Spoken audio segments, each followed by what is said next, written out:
Let's try and keep. Let's try. Sorry. We're actually live. Sorry. Sorry, Jack.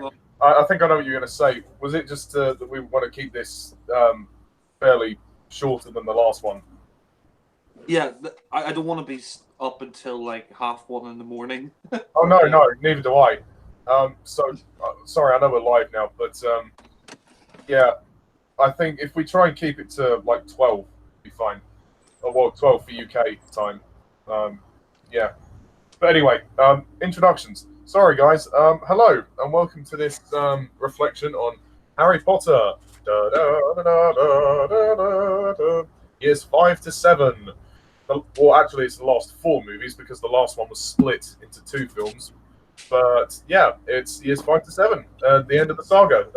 All of them directed by David Yates, who is still the current director of this franchise. And by the way, sorry about the pre-intro. You weren't actually meant to hear that. It was me being hasty with the broadcast button. Yeah, I'm joined today by Alan, Harry, and Jack, the usual clan.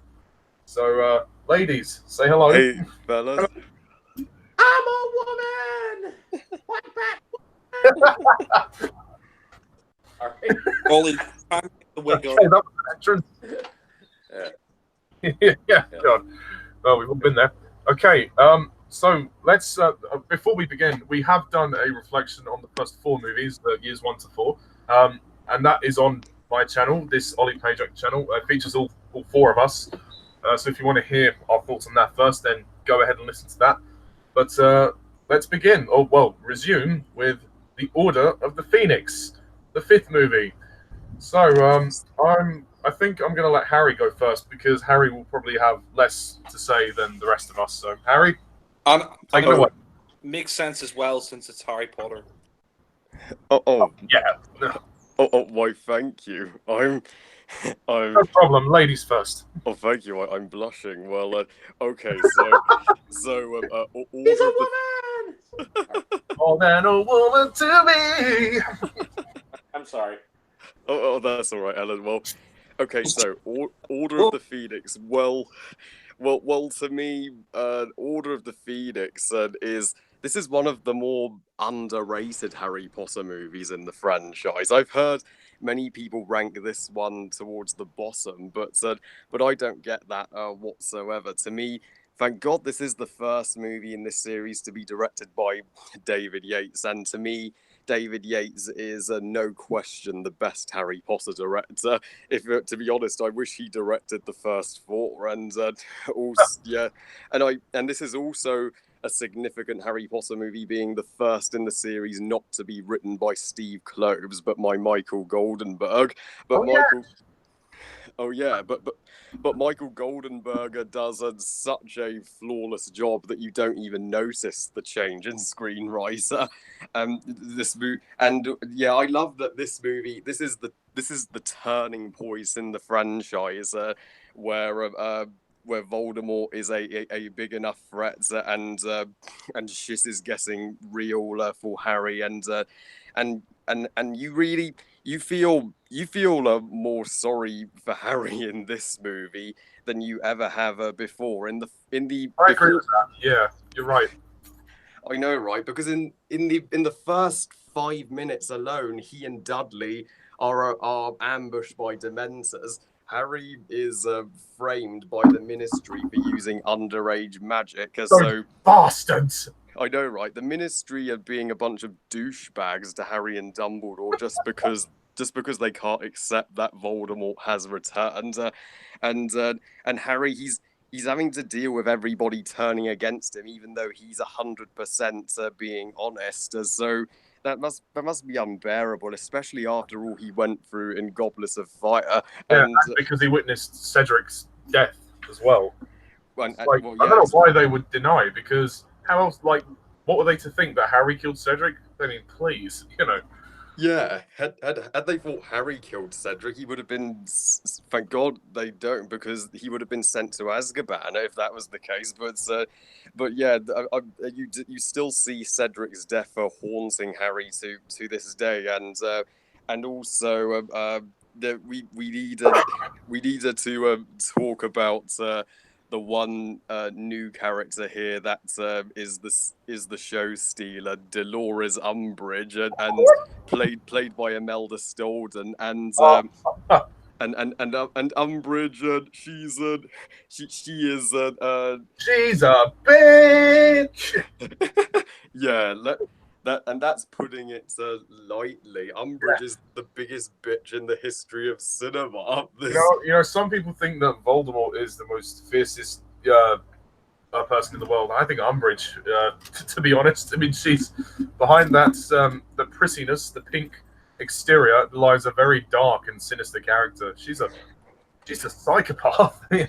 I know, right? She's a right old bag, and to be honest, I even if she would be my pick for second most evil Harry Potter character. I think Grindelwald is slightly more evil, but Umbridge is close. And yeah, What about? Sorry, Jack. What about Garmadon? Oh, Garmadon. Oh yeah. Well, yeah, Garmadon is also just despicable, but yeah. Oh yeah. Also, yeah, and I remind you, Jack, we are on air.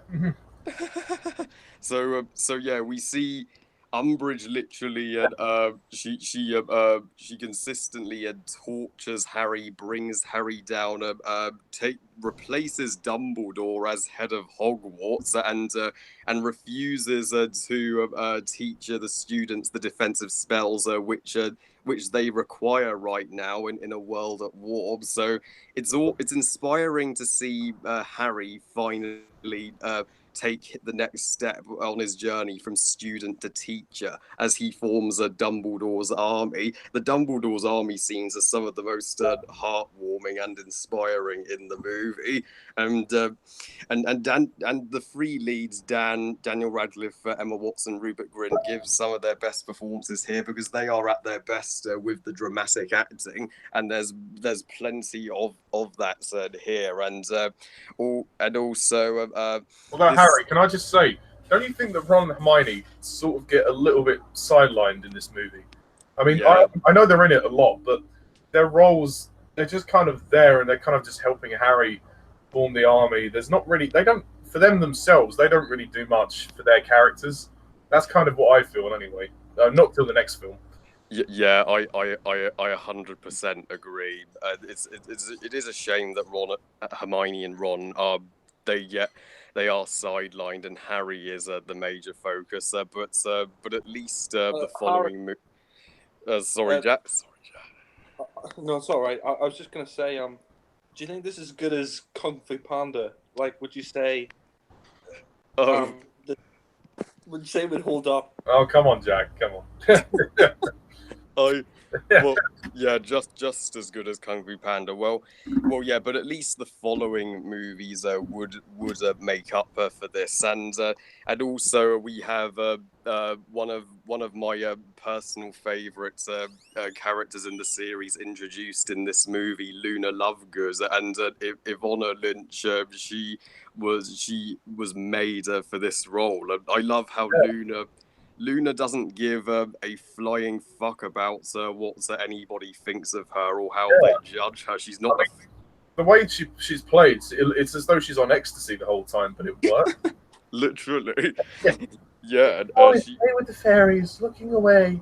Oh, that's beautiful. You know, she has that kind of, you know.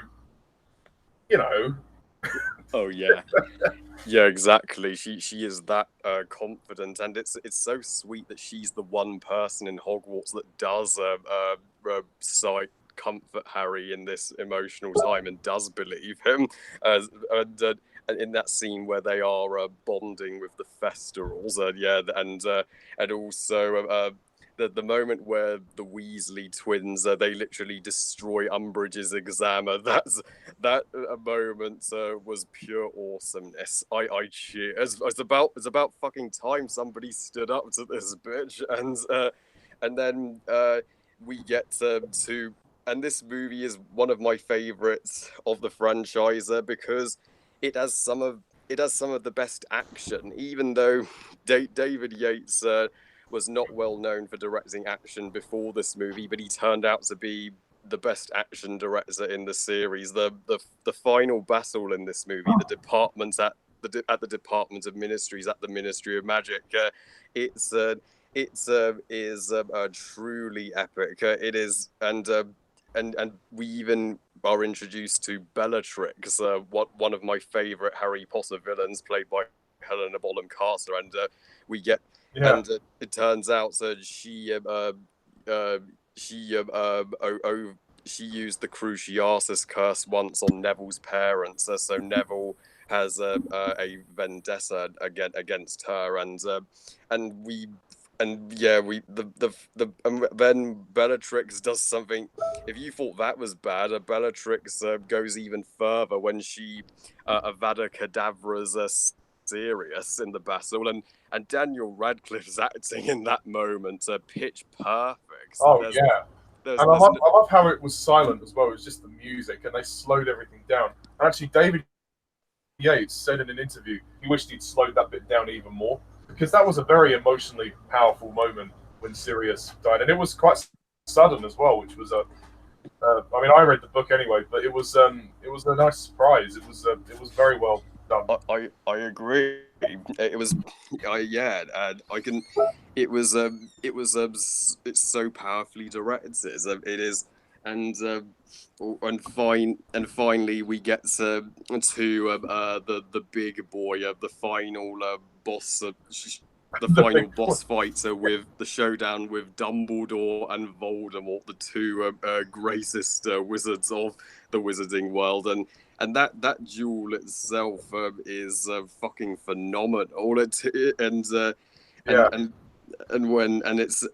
And it even has such an emotional payoff when Voldemort, he's getting into Harry's head, and when Harry's thinking of the bad memories, Voldemort is succeeding, but Harry, it's kind of pervy when you think about it. Oh yeah, no, right? It's as if Voldemort is literally the juice. He's spending all his time and energy to to get inside a 15-year-old kid. I know what you mean. Imagine if you'd seen some of the sexual images that Harry would have been thinking of. Oh, I could imagine. But luckily Harry realizes that it's not how they are alike, it's how they are not, and he realizes he's the better man than Voldemort, because Voldemort will never know love or friendship, and he feels sorry for him. And then Voldemort's when Voldemort apparates, it's hilarious when the minister goes, "He's back." You're like, well, duh. Yeah. Yeah, we're like, no shit, we told you so. And then, it is, and also this was at the time the shortest movie in the series, but that makes this movie a leaps and bounds better than the book, which was seriously overlong. And it took them ages to get to Hogwarts in the book. Like, my God, when are we actually going to get to bloody Hogwarts? I know, right? Harry, yeah. I was gonna ask, did Hedwig remind you a bit of Legend of the Guardians? Lol, yeah. So yes, she did give me Legend of the Guardians More vibes. questions, Jack. but yeah, it's I can't think of a single flaw with Order of the Phoenix. This is a Quidditch. Yeah. Oh yeah. There's no Quidditch. That's a good thing for me, because I don't care for Quidditch. So Really? Removing Quidditch really, it helped, because removing Quidditch helped the movie have more focus for me. This is one of the most underrated and one of the strongest Potter movies of them all for me. I rate Order of the Phoenix 5 stars out of 5. And out of 10. 10 out of 10. Out of 10. Wow. No, why the fuck did you not give Lego Ninjago that? Oh, shut up, Jack. Shut up. Come on. Yeah. Sorry. No. There could be somebody watching this, so, for the sake of our sanity. Anyway, so Jack and Alan, who wants to go next? Jack, you can go. Okay. Hold on. A second. Yes. Well, sorry. What's that? I was just thinking of Legend of the Guardians there. Sorry. I need to review that. I mean, I have to review that. Sorry, but Sorry, sir, you can only return your copy with a receipt. Keep the change. Have a nice day. yeah. So yeah. Anyway, Legend of the. Sorry, I mean Harry Potter and the Order of the Phoenix. Harry Potter and the Order of the Phoenix. I probably agree with Harry. I don't see the hatred that this film gets. I mean, it's Well, I definitely don't think it's hatred. I wouldn't go that. I don't think people hate the movie. They just criticize it a lot. well, right. Fair enough. No, but I mean, I think it's a good film. I mean, sorry, just a bit warm here at the moment. So, Busted Jack. yeah. No, don't worry. I definitely will watch Kung Fu Panda. You just have to give me a moment. But anyway, Harry Potter and the Order of the Guardians. Order of the Phoenix. I think it's a pretty damn good film. I think it's definitely not as good as Goblet of Fire. But I still think David Yates did a really good job with this film. I mean, I like the beginning where Harry's at the playground and he sees Dudley and he gets attacked by the Dementors. That was a really good scene. And I think the film it definitely has I agree with Harry. It definitely cuts out a lot of the filler from that Order of the Phoenix book. I mean, I read the Order of the Phoenix book, and while I do love the Harry Potter books, I'd probably have to say Order of the Phoenix might be the weakest Harry Potter book. Yeah. Just not that it's a bad film. Book. Not that it's a bad book. It's just the fact that there's too Far much. too long. Yeah, there's just too much filler in it. I mean, it's the longest Harry Potter book, and it didn't need to be that long. And I think even J.K. Rowling said that. It was far too long. There was no way they could cram all of that into one movie. It would have been a mess. Yeah. But talking about the rest of the film, I like the return of Gary Oldman in Order of the Phoenix. Surprisingly enough, I think Daniel Radcliffe said this might be his favorite Harry Potter film because Gary Oldman's in it a lot. Well, I mean, he's in it a bit, but like in dribs and drabs. Yeah, drips and drabs. I mean, he's definitely he's definitely gets a lot to do, but at the same time, he isn't as big as part of the films he was in Prisoner of Azkaban. Yeah.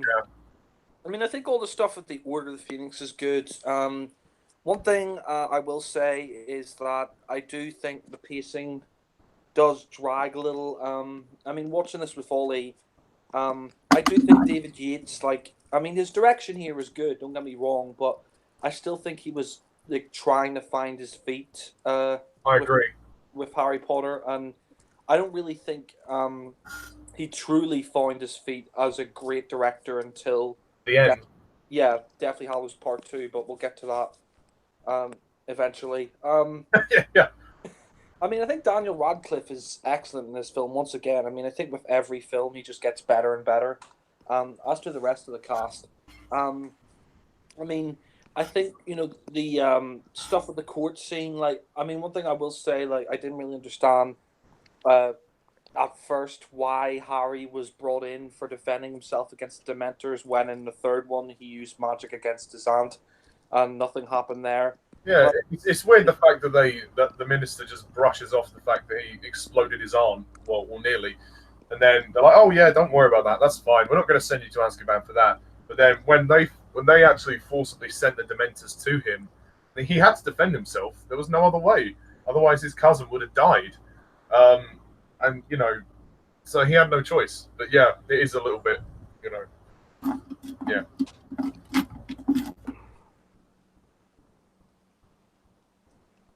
Yeah, I mean, I think there's a lot of good stuff in here. I like the fact that Harry gets to set up Dumbledore's army in this film, and it's interesting that basically the whole Wizarding world is in denial that Voldemort has returned. I mean, the film, it just, the pacing. Yeah, I'd rather have a. Yeah, I would have a KFC for 99p. I mean, as long as it comes with a free copy of Lego Ninjago, then I'd definitely go for that. But Well, you get a toy with meal. yeah, that's true. Yeah. I mean, as long as we don't end up in Walmart, then we're okay. Oh no. Yeah. But I mean, one thing I will say, this does not compare to Kung Fu Panda at all. I mean, Kung Fu Panda is an absolute masterpiece. It's the greatest film ever made. I mean, you haven't even seen it.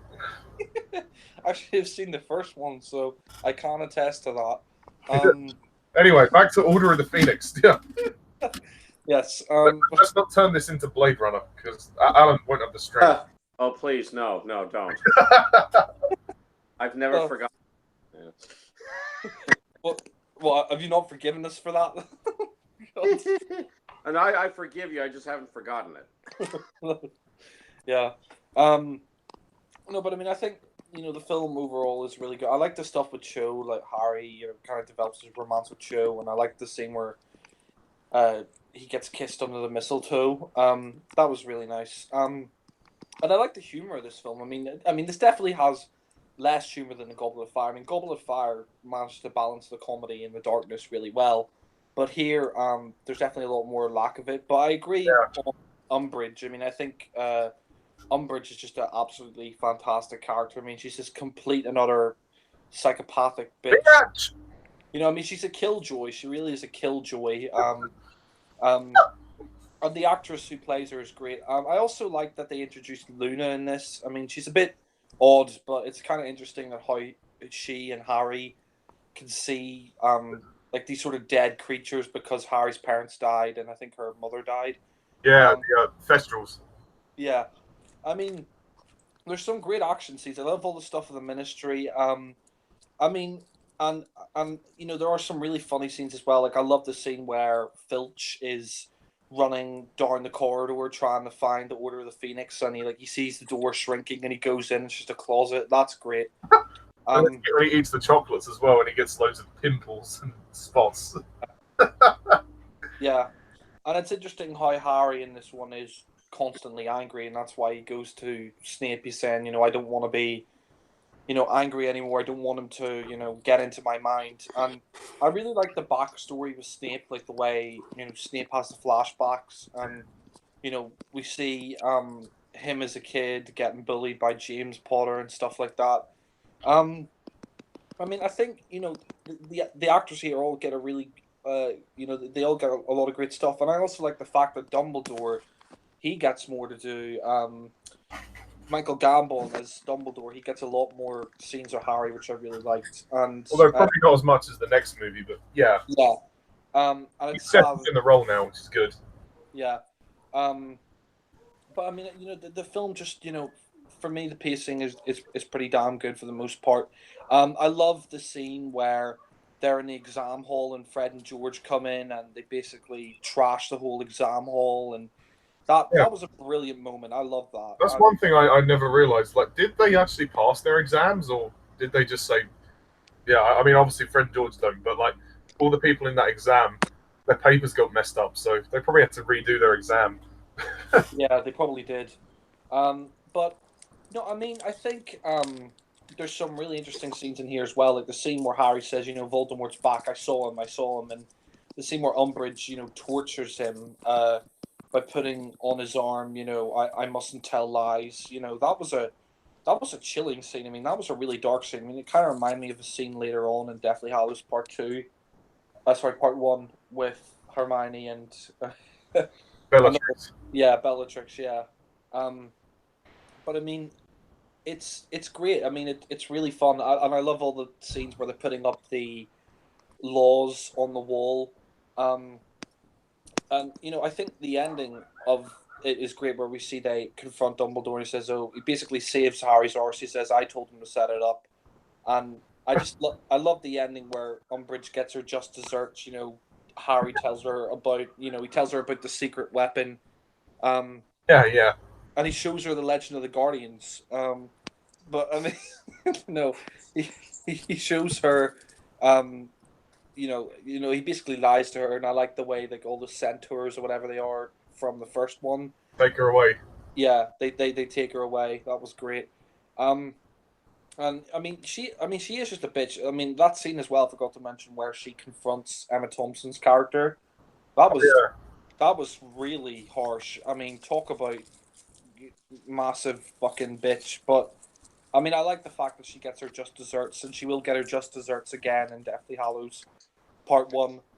But I mean, and the finale, the action finale, is awesome, where we see Harry is lured to the Ministry of Magic, and I love the final action scene where he confronts Jason Isaacs, Lucius Malfoy, and says, I've waited 14 years, and he runs away and he confronts Voldemort, and I love the way they're defending themselves, and then of course Sirius gets killed in the crossfire, and I have to say Daniel Radcliffe gives his best acting probably of the whole series, or yeah, I'll probably say it's his best acting of the whole series, or one of them anyway, where he basically he yells after Sirius Black dies and it's silent. I mean, it kind of reminded me of the ending of Godfather 3 where Michael yells and it's silent.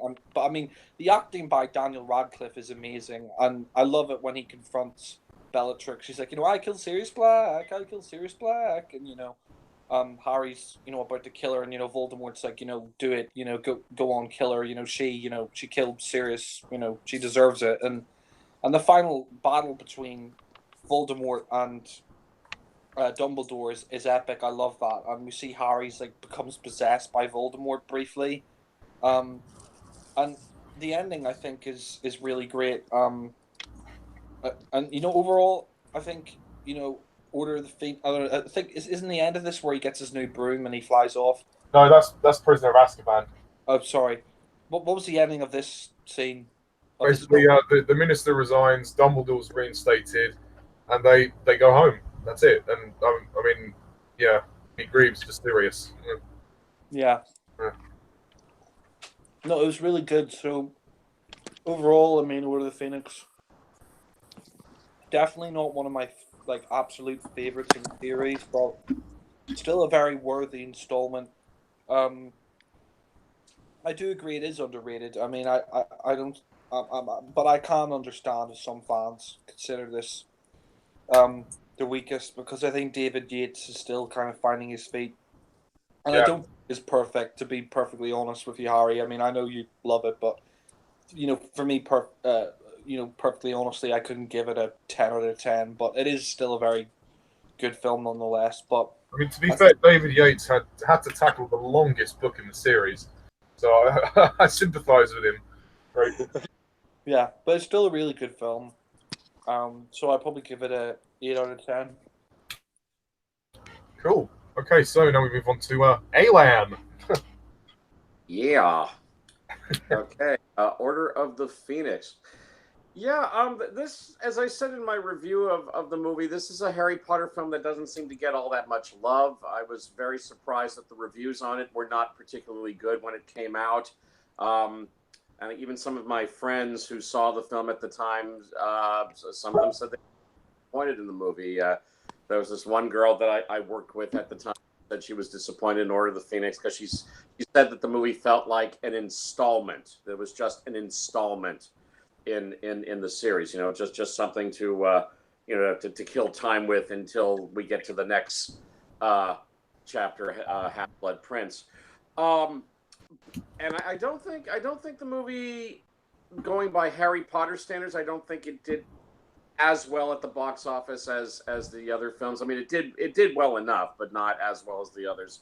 So it's kind of a underappreciated Harry Potter film, and I think also the fact that it's the 5th movie in the series. There's 4 chapters behind it with 2 more left to come. Oh, 3 more if you count the last 2 as separate. or 3 more in the movie form. Yeah. So surprisingly, some people were kind of disappointed in it. Yeah, I mean, even the fan base never lost interest throughout any of the movies, at least judging from the success. I mean, it was a worldwide phenomenon, so it must have done well enough, as you said. It did well enough. Now, there's no question it did well enough. Yeah, What as you actually also is the least grossing Potter movie? Does anyone know what the lowest grossing Potter movie is? Crimes of Grindelwald. No. I mean, not including the Fantastic Beasts. Lowest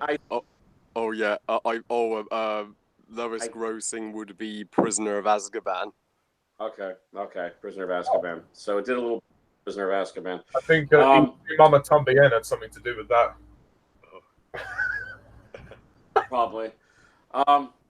And I was also going to mention that, yeah, as you guys have already pointed out, it's based upon, I guess, the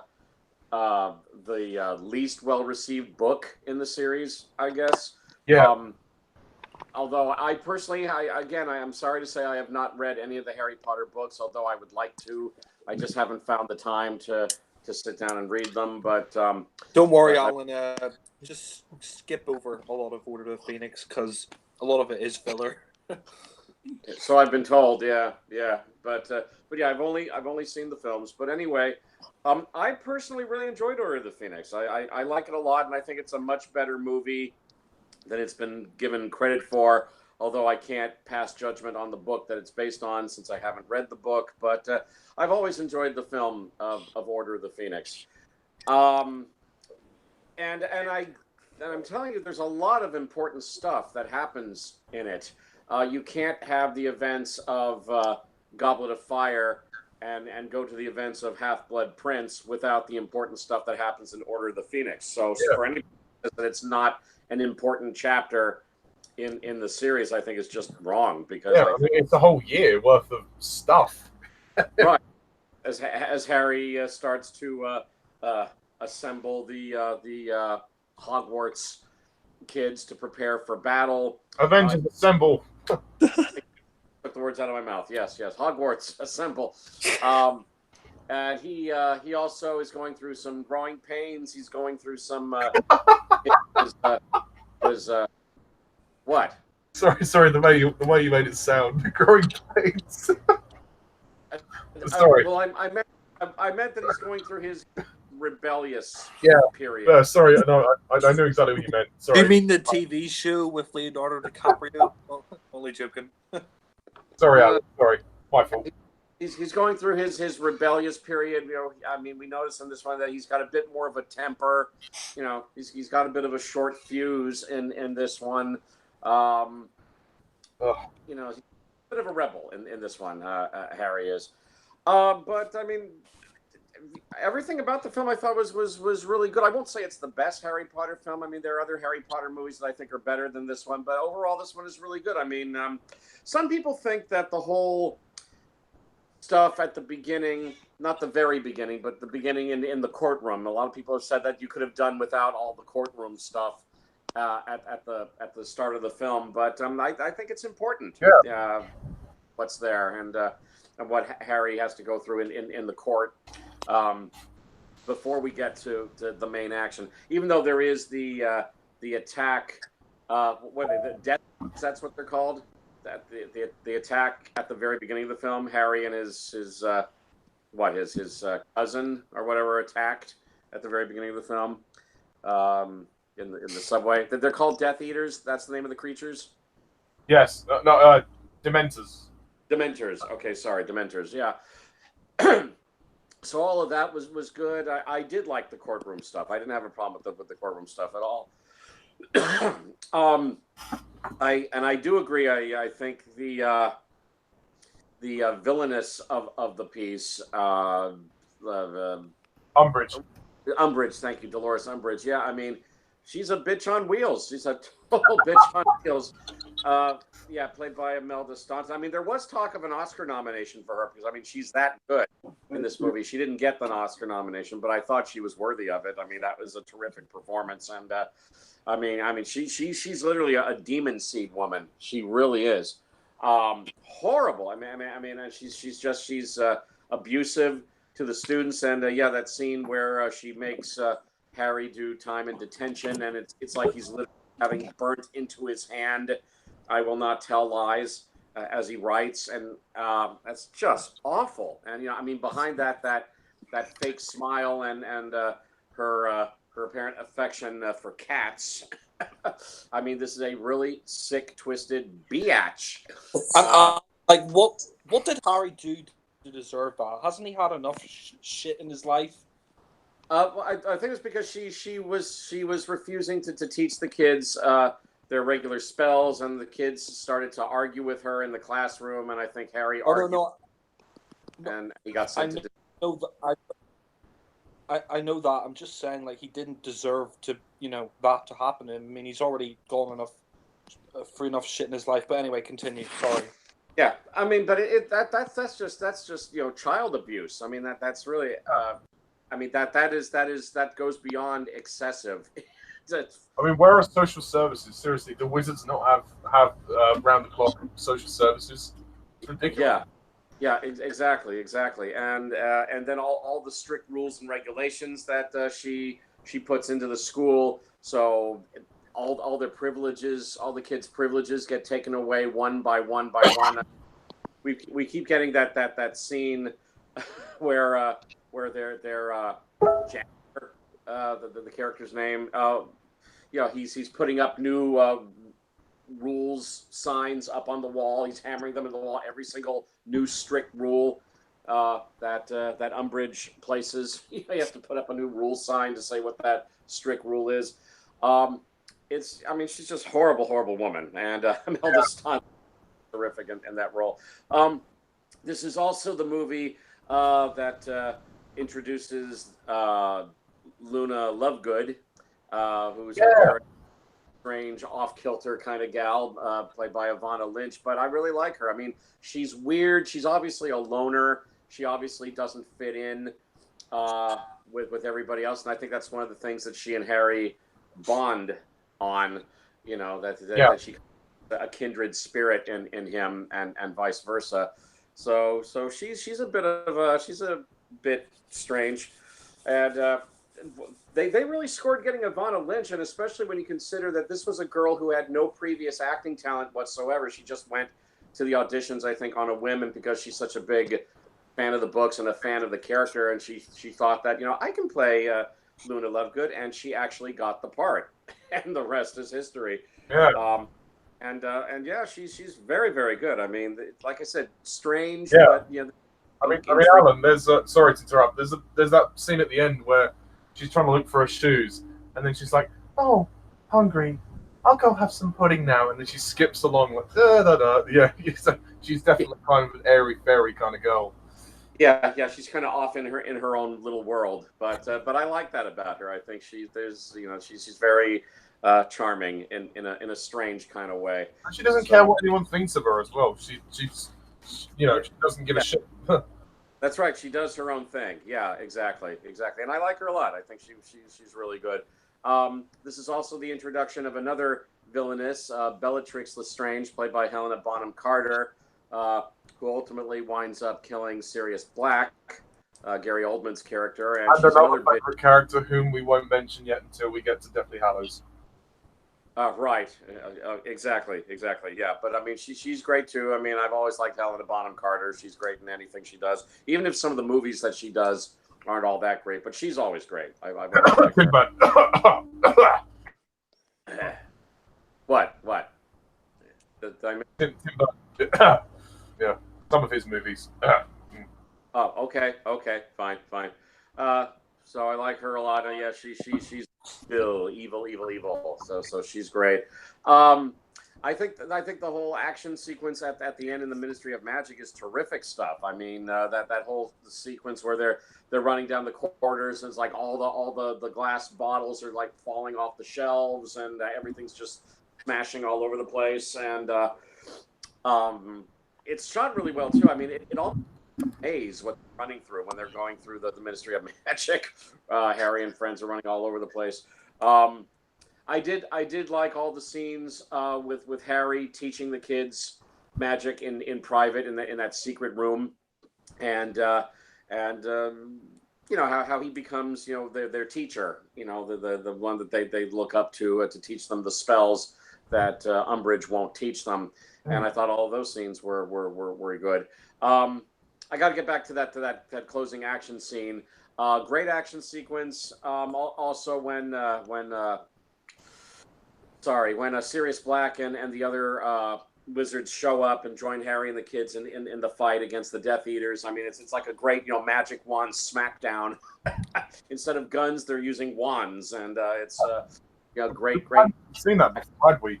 In the first four, we hadn't seen like a huge battle, like a wand fight. Like a wand battle, yeah, like a really kick-ass wand battle. I didn't know a wand battle could be so kick-ass, but it is. It's great. It's great action. That's really well staged. Sadly, Sirius Black, played by Gary Oldman, is killed in the fight. Although his death scene is quite powerful. That's done really well, and then of course that leads into the big showdown between Voldemort and Dumbledore, where they have a wand on wand smackdown, and I think it basically ends in a draw. I mean, neither one is able to defeat the other. It's just it ends in a draw, really. But again, stuff is being... the fight just kind of stops, and then Voldemort goes in, tries to go inside Harry. Don't take that the wrong way. Right. In his head, tries to get into his head. Yeah. But that's a terrific fight. I mean, the use of fire and water, wind, glass, shattered glass. I mean, they're just throwing everything at each other that they can, and yet they can't quite defeat the other. So it basically ends in a draw. But it's a terrific fight. I mean, that for me is one of the big highlights of Order of the Phoenix. Overall, yeah, and I mean, I think this is great. This is also, I also want to mention before I finish, this was also the movie where we get a little deeper into the relationship of sorts between Harry and Severus Snape, played by Alan Rickman, rest in peace, because Snape has to test Harry, just how powerful he really truly is. And it's in this moment that Harry gets a little peek into Snape's past. We get a little, Harry manages to get into Snape's head momentarily, and we get a little peek into Snape's past, and it's obviously something that upsets Snape quite a bit, because he then tells Harry, "Get out." But that's a great scene. I've always enjoyed that scene between Alan Rickman and Daniel Radcliffe. Overall, I like the movie a lot. I mean, maybe the only criticisms I can level at Order of the Phoenix is that some of the pacing is a little bit slow at beginning, although I didn't really mind that so much. Also, it has to be said that, try reading the book. Yeah, I hear the book is worse in regards to pacing. Yeah, I've heard that. Yeah. Also, it has to be said, Emma Watson as Hermione, she really doesn't get anything much to do in this movie. I mean, her big moment is when that big giant in the forest picks her up and she tells him, "Put me down." And that's basically it. That's her big scene in the movie. Other than that, she doesn't really get to do much in this. She's there, but she hardly does anything. Actually, nor does Ron either. Ron gets nothing to do either. Ron doesn't get that much to do either. Yeah, that's true. He gets a little more to do than Hermione, but that's not saying much. So maybe that's another criticism I have of the film, I guess, is that not much Hermione or Ron. But other than that, I think this is a really good, more than solid Harry Potter film. I've always enjoyed it. It's not the best in the series, but that's okay. It doesn't have to be. I think it's really, really good. And I don't think it's the worst either. I mean, not including Fantastic Beasts. I think there's one more film that for me is a little lesser than this, but that's just my feeling. Right. And no, I agree with you. And I do think David Yates' direction is really good. I think the photography on it is really good. And I like it a lot. I've always enjoyed Order of the Phoenix, and I do think it's a very worthy entry in the series. So on a scale of 1 to 10, I'll give Order of the Phoenix a very solid. I guess I'm with Jack on this one. I'll give Order of the Phoenix a solid 8 out of 10. Well, that's cool. Awesome. Alan, I was going to ask you, have you seen Legend of the Guardians, The Orals of Cthulhu? Stop. No, I haven't. You keep don't go on. Don't do a lead, please. Yeah. All But right. no, I haven't. Right, let's carry on before Jack decides to ask the same question again. 3 movies to do, so let's go on. Have you seen Chicago? Jack, stop! Come on. Let's save it for the chat. I don't want to drag this out too long. Okay, Order of the Phoenix. I guess I agree with Jack and Alan on this one. Sorry, Harry. Well, that's all right. I still like this movie. Don't get me wrong. Order of the Phoenix is a good, solid entry into the series. I mean, it came after my favorite movie in the series, Goblet of Fire, so naturally it wasn't going to be up par for me anyway. I've always enjoyed it, but it is the longest book in the series. I mean, the book is just too damn long. I mean, I struggled to read that book. I ended up damaging the copy of the book that I read because it was so hard to read. It's so thick, and I was using the ends of it. I had the original release, and then the cover, the front and back cover actually came off. Well, anyway, that's another story for another day. As for the movie, I think it's a pretty solid adaptation. I mean, considering how much baggage the book has, it actually trimmed a lot of the filler out, which I was very impressed with. It's quite tight, actually, in comparison to the book. It's not perfect, but it's pretty good. There's a lot of good stuff here. For me, though, it is one of the weaker entries in the series, but that's not a bad thing, you know. To me, there are times when this movie comes off as a little depressing. And I know that's the book and that's the story. It is more darker, and the story is edging in that direction. But there are times when it's not the most joyous of Potter movies. It doesn't have the charm or the heart of the first 4. Even the 4th one, which got darker towards the end, had a balance of comedy as well as the drama. I mean, there's still some humor here, don't get me wrong, and the humor's funny. It works. But there are times that if I'm looking for a Potter film to watch, I wouldn't immediately jump to Order of the Phoenix. It's not one I'd have to be in the mood to watch it. But I think David Yates does a pretty good job in his direction. I do think the best of him is yet to come. But I haven't really got any major complaints with him here. I mean, there were certain things that I would have liked him to include. Like Dobby's actually in the book. I would have liked Dobby to come back. That would have been nice. And Quidditch was sorely missed, but I guess I kind of understand why they didn't include it, because there was so much else they had to tackle. Quidditch would have just felt tacked on. But yeah, as you guys have said, I mean, I love the story. I think the way it starts out with Harry and Dudley being attacked is interesting. It actually the film breezes through that first act quicker than the book. The book, it takes ages to even get to the bloody courtroom. My God, it just is so long. I don't know what JK was doing when she published the 5th one. Why did they let her publish it that long? I mean, they should have just said to her, "Look, JK, we love what you've done, but can you please just reduce it? It's too long. Look how big this book is." But no, I guess. Sorry. Sorry to interrupt you. I think it could be like the fact that, you know, the films were doing so well and the books were doing so well, they just kind of decided, like, we're not going to question her on it. But I think she even admitted that she thinks some of the Harry Potter books that she wrote were too long. But yeah, well, that book was written obviously before the movie. I mean, I mean, yeah, it was too long. But I mean, the movie I think is just fine at 2 hours 18 minutes. And I agree. Daniel Radcliffe gives probably one of his best performances. He's great in the movie. He has to deal with a lot of teenage anguish. Like, I guess he's going through puberty as well. That's another thing that's happening. But he's also got Voldemort trying to get inside his head, so that doesn't really help. And he's just quite rebellious. He's at that age where he doesn't give a shit. You know, he wants people to stop.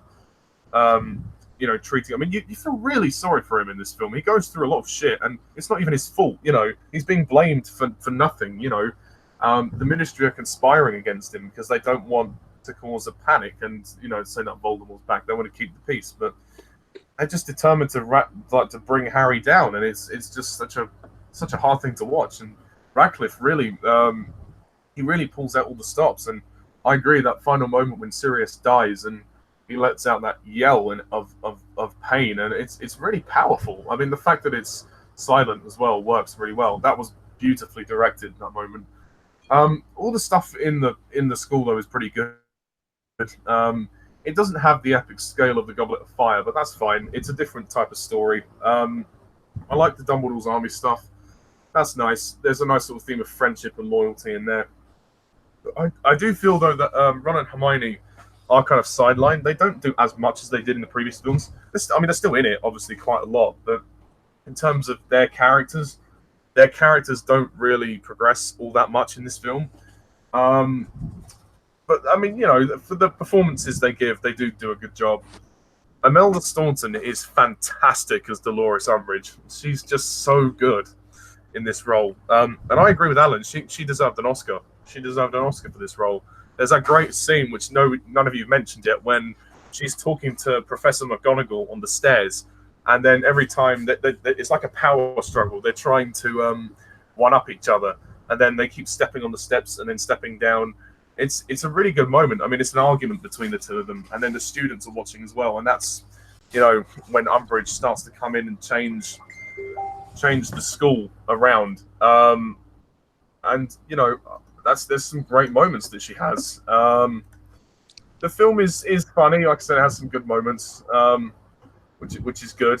And I do like the romance Harry has with Cho. Although, I mean, it's just essentially the kiss scene. It's nice, but I do think they could have developed their relationship a bit more. In the book, they do actually feature Cho a bit more, and then Harry actually breaks up with Cho because he's getting annoyed that she keeps crying over Cedric. And, you know, can't take her BS, so to speak, her bullshit. But I guess the movie didn't really make any time for that. So I think in the film, we're meant to believe that Harry and Cho break up because she ratted them out. They used the truth serum on her and she blabbed to them where the room of requirement was. So, and then they all got ratted out.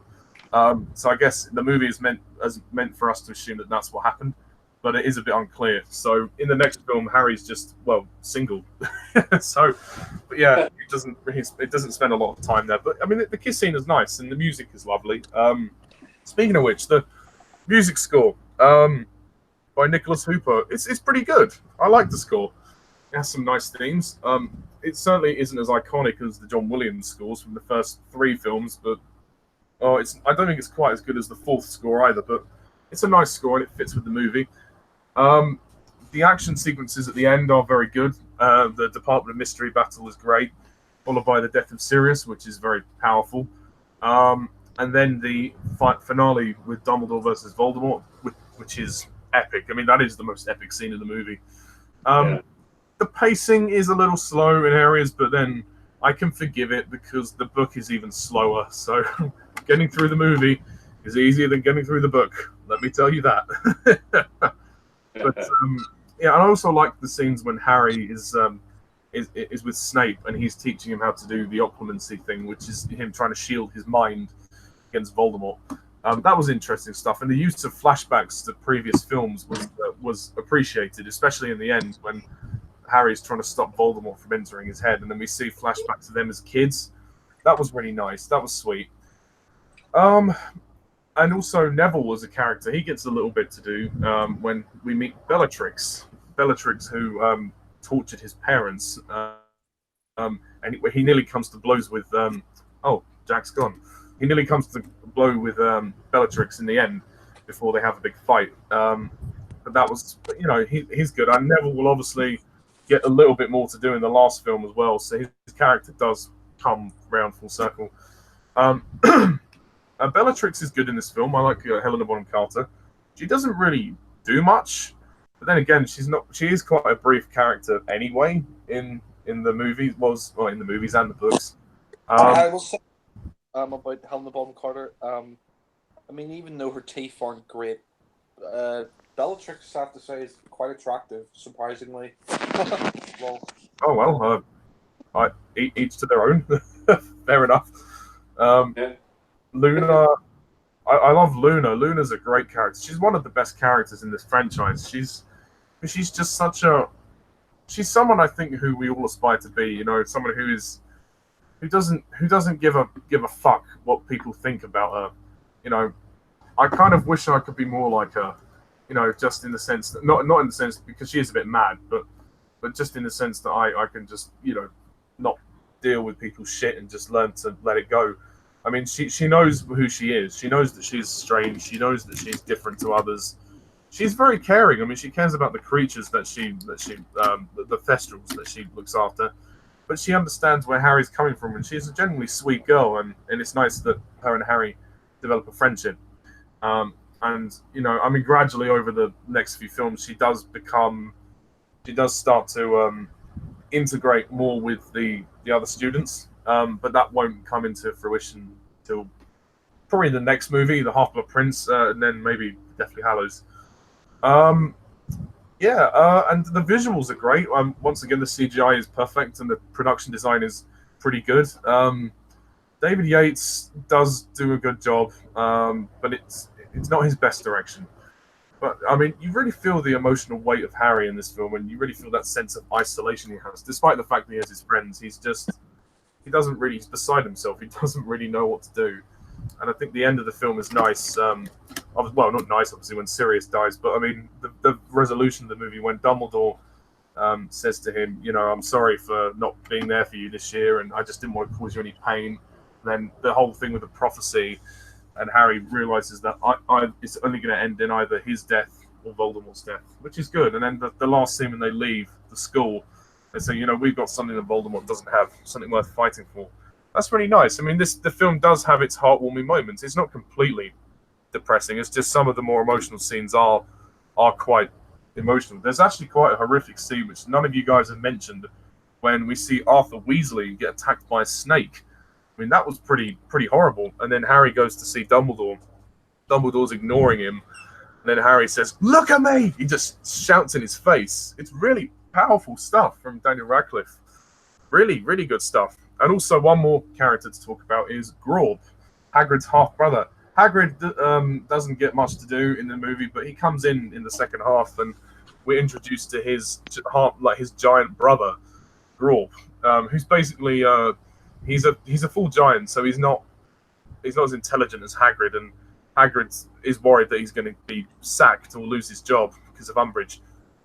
So he asks Harry and Ron and Hermione to look after him, and they gratefully accept. I mean, Grob is in the books a bit more, but we don't see him an awful lot in the movie, which is okay, you know. But it's nice that they included him at least. And when, you know, he's particularly taken with Hermione when he says, when she says, "Put me down now," which is funny. And then we also see another character called Creature, who we will see again in the Deathly Hallows. He's another house elf. He features briefly as well. So I mean, overall, just to kind of wrap it up, Order of the Phoenix is a pretty solid film.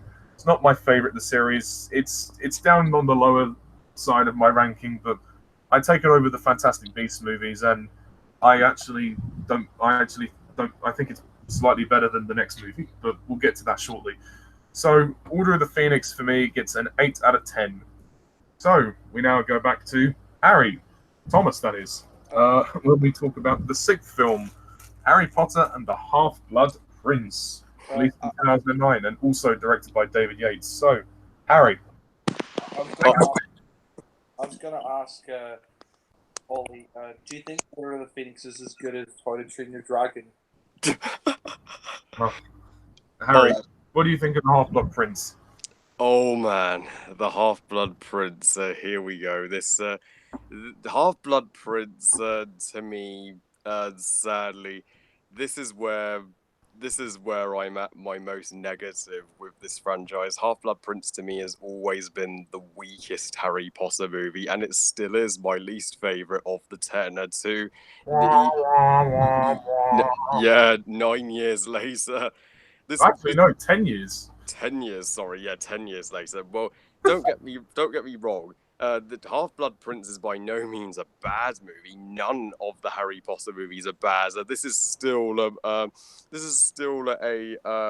enjoyable Harry Potter flick, but it's just the most disappointing of the franchise to me. I mean, after Order of the Phoenix, I mean, I was hyping the shit out of Half-Blood Prince at the time because it was initially going to be released in November 2008, but then Warner Brothers pushed it back to July 2009, and I was pissed when I heard that at the time, but that did heighten my anticipation for the movie even more. Well, I think Daniel Radcliffe had another commitment as well, so that was another reason why they pushed it back, because he had to do another film, or he was on stage and he wasn't available until a certain time, so that was another reason for the delay. But yeah. Oh yeah. So that delay was justified because Daniel Radcliffe was doing other things. But the movie once I saw the movie we received was a underwhelming one, to say the least. I mean, not bad though. I mean, you still actually like it, don't you? Oh yeah, it's still, yeah. Like I said, there's still a lot to like in Half-Blood Prince, but there's just as much to not like. But first, I'll get to what does work. The for one thing, the opening with the Death Eaters destroying the Millennium Bridge, that is out freaking standing. That is one of the greatest openings in this franchise. I'm like, yes, I am pumped, and now let's get this movie going, baby. But and then also and Horace Slughorn, played by Jim Broadbent wonderfully. Yeah, he would be one of the most interesting characters in this in the Harry Potter story, because he was the one that it turns out that gave that let Tom Riddle know the secrets to his immortality. He's what led to Voldemort becoming such an evil force when he let him know about the Horcruxes, and ever since then, Slughorn has been a damaged character, and he's reluctant to talk about that memory. And I love Harry and Dumbledore's friendship in this movie. One final time, Michael Gambon is at his very best as Dumbledore in his final appearance, and also technically, and then. And also even characters that were underdeveloped in the previous movies, they finally get their time to shine here. As Ginny and Draco, for example, finally we get to see Ginny confess her love for Harry, which is adorable. I'm like, it's about time, Ginny. What took you so long when Harry was head over heels for Cho in the 4th and 5th movie, and also it's great to see Draco. He's going through a hard time of being forced to be a Death Eater, even though you can see deep down, even though Draco is an asshole, deep down there is good in him, and he's not that bad. So and also this movie, it's still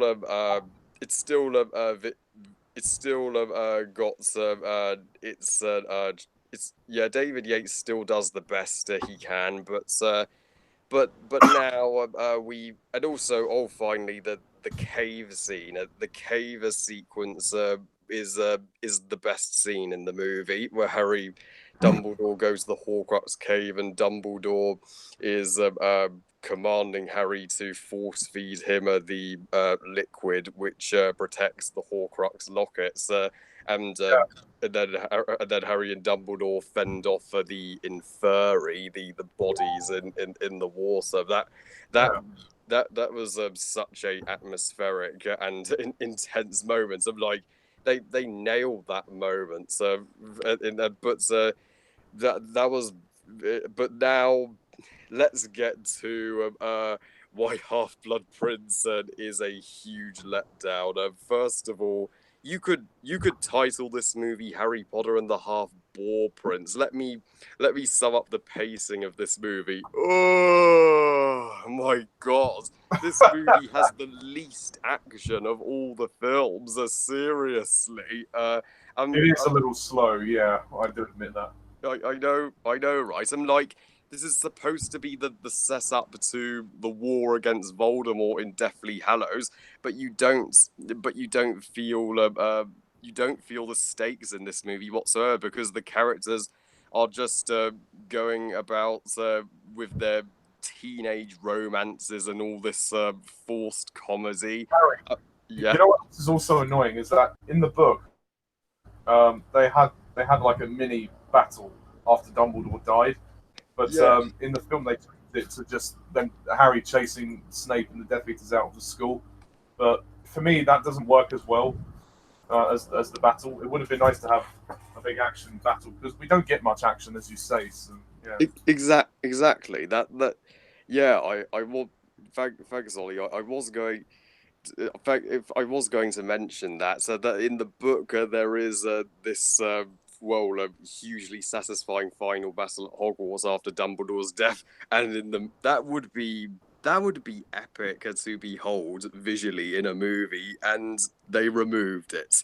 What the fuck? And then what we do get is an anticlimactic Death Eater rampage through Hogwarts and just a mini duel between Harry and Snape. I'm like, in comparison to the epic climax of Order of the Phoenix, this is a major step down from that. Yeah, this movie certainly has the most anticlimactic climax of the series, and also, yeah, I didn't. I just didn't care for the moments with Ron and Lavender. I didn't care about the Ron and Hermione. I didn't care about the Ron and Hermione love triangle, and I didn't give a shit about the comedy Quidditch scenes. I'm like, the Quidditch in this movie, if there was no need for it. So come on, you were doing so well with removing Quidditch in Order of the Phoenix. Why are you having it back here? I mean, the Quidditch. Well, I mean, to be fair, the Quidditch match was good. Well, it was decent, but then the training montage, is that what you're talking about? When Ron is trying to save the quaffle? Yeah, I'm like, that was that entire training montage was nothing but filler, and it was, and I'm like, why would you remove Snape's defense against the dark arts lessons from the movie and replace them with comedy Quidditch? That makes no sense to me. I'm like, this movie. Well, they wanted to focus on Slughorn as he was very important to this film. Well, yeah, I get that they wanted to focus on Slughorn more, but still, you can just as focus on Snape because Snape is the title character. He's the Half-Blood Prince, and we finally get to see him be the teacher. And that would have been intense to see him and Harry's relationship go even further. But we don't get to see him teach at all in this movie, which underwhelmed me. And also, while the two memories of Tom Riddle we get are intense and satisfying, it sucks that we don't get the more memories from the book, like the memory of Voldemort attempting to get a teaching job at Hogwarts, and also that action sequence, that fight at the Burrow when Bellatrix and Greyback they burn the Burrow down. I'm like, that I can see why they added that in to include more action, but why? But that action scene really served no purpose and is forgotten about immediately because we just cut back to more comedic banter with Ron and Lavender. I'm like, so you remove the final battle that was in the book. In this movie, the Burrow's fine. They've repaired it. Yeah, it was pointless to burn it down in the first place. What's Bellatrix's obsession with burning things in this film? She burns down Hagrid's hut as well. Oh yeah, she also burns down Hagrid's hut. But I'm like, but yeah, what is? Or I don't get her obsession. Yeah, she needs to keep away from matches for one thing, but yeah, yeah, and also Dumbledore's death was that this movie didn't do Dumbledore's death justice because Dumbledore's funeral, you know, that emotional funeral from the book, not in the movie. And are you kidding me? I'm like, this is. I'm sorry, but this movie it fails as an adaptation because it left out the wrong things from the book, and so yeah, overall, yeah, the Half Blood Prince. This is still to this day my least favorite Harry Potter film. But thank God, Deathly Hallows was after this one. So yeah, I was going to ask you a question. What's your opinion on the lighting in this movie? Because me and Jack were talking the other day, and we agreed that the lighting wasn't very good. We couldn't see much of the shots. um, I agree. The lighting is overly dark. It's so gloomy that you could, yeah, I agree. Lighting could certainly have been improved. And also they included Cedric's funeral but not Dumbledore's funeral. That is crazy. So yeah. Yeah, right. Yeah, I so overall, yeah, I'm gonna rate the Half Blood Prince the lowest rating I have ever rated a Harry Potter film. 3 stars out of 5 and a 7 out of 10. Oh, okay. The Philip, the microphone points to Jackie now.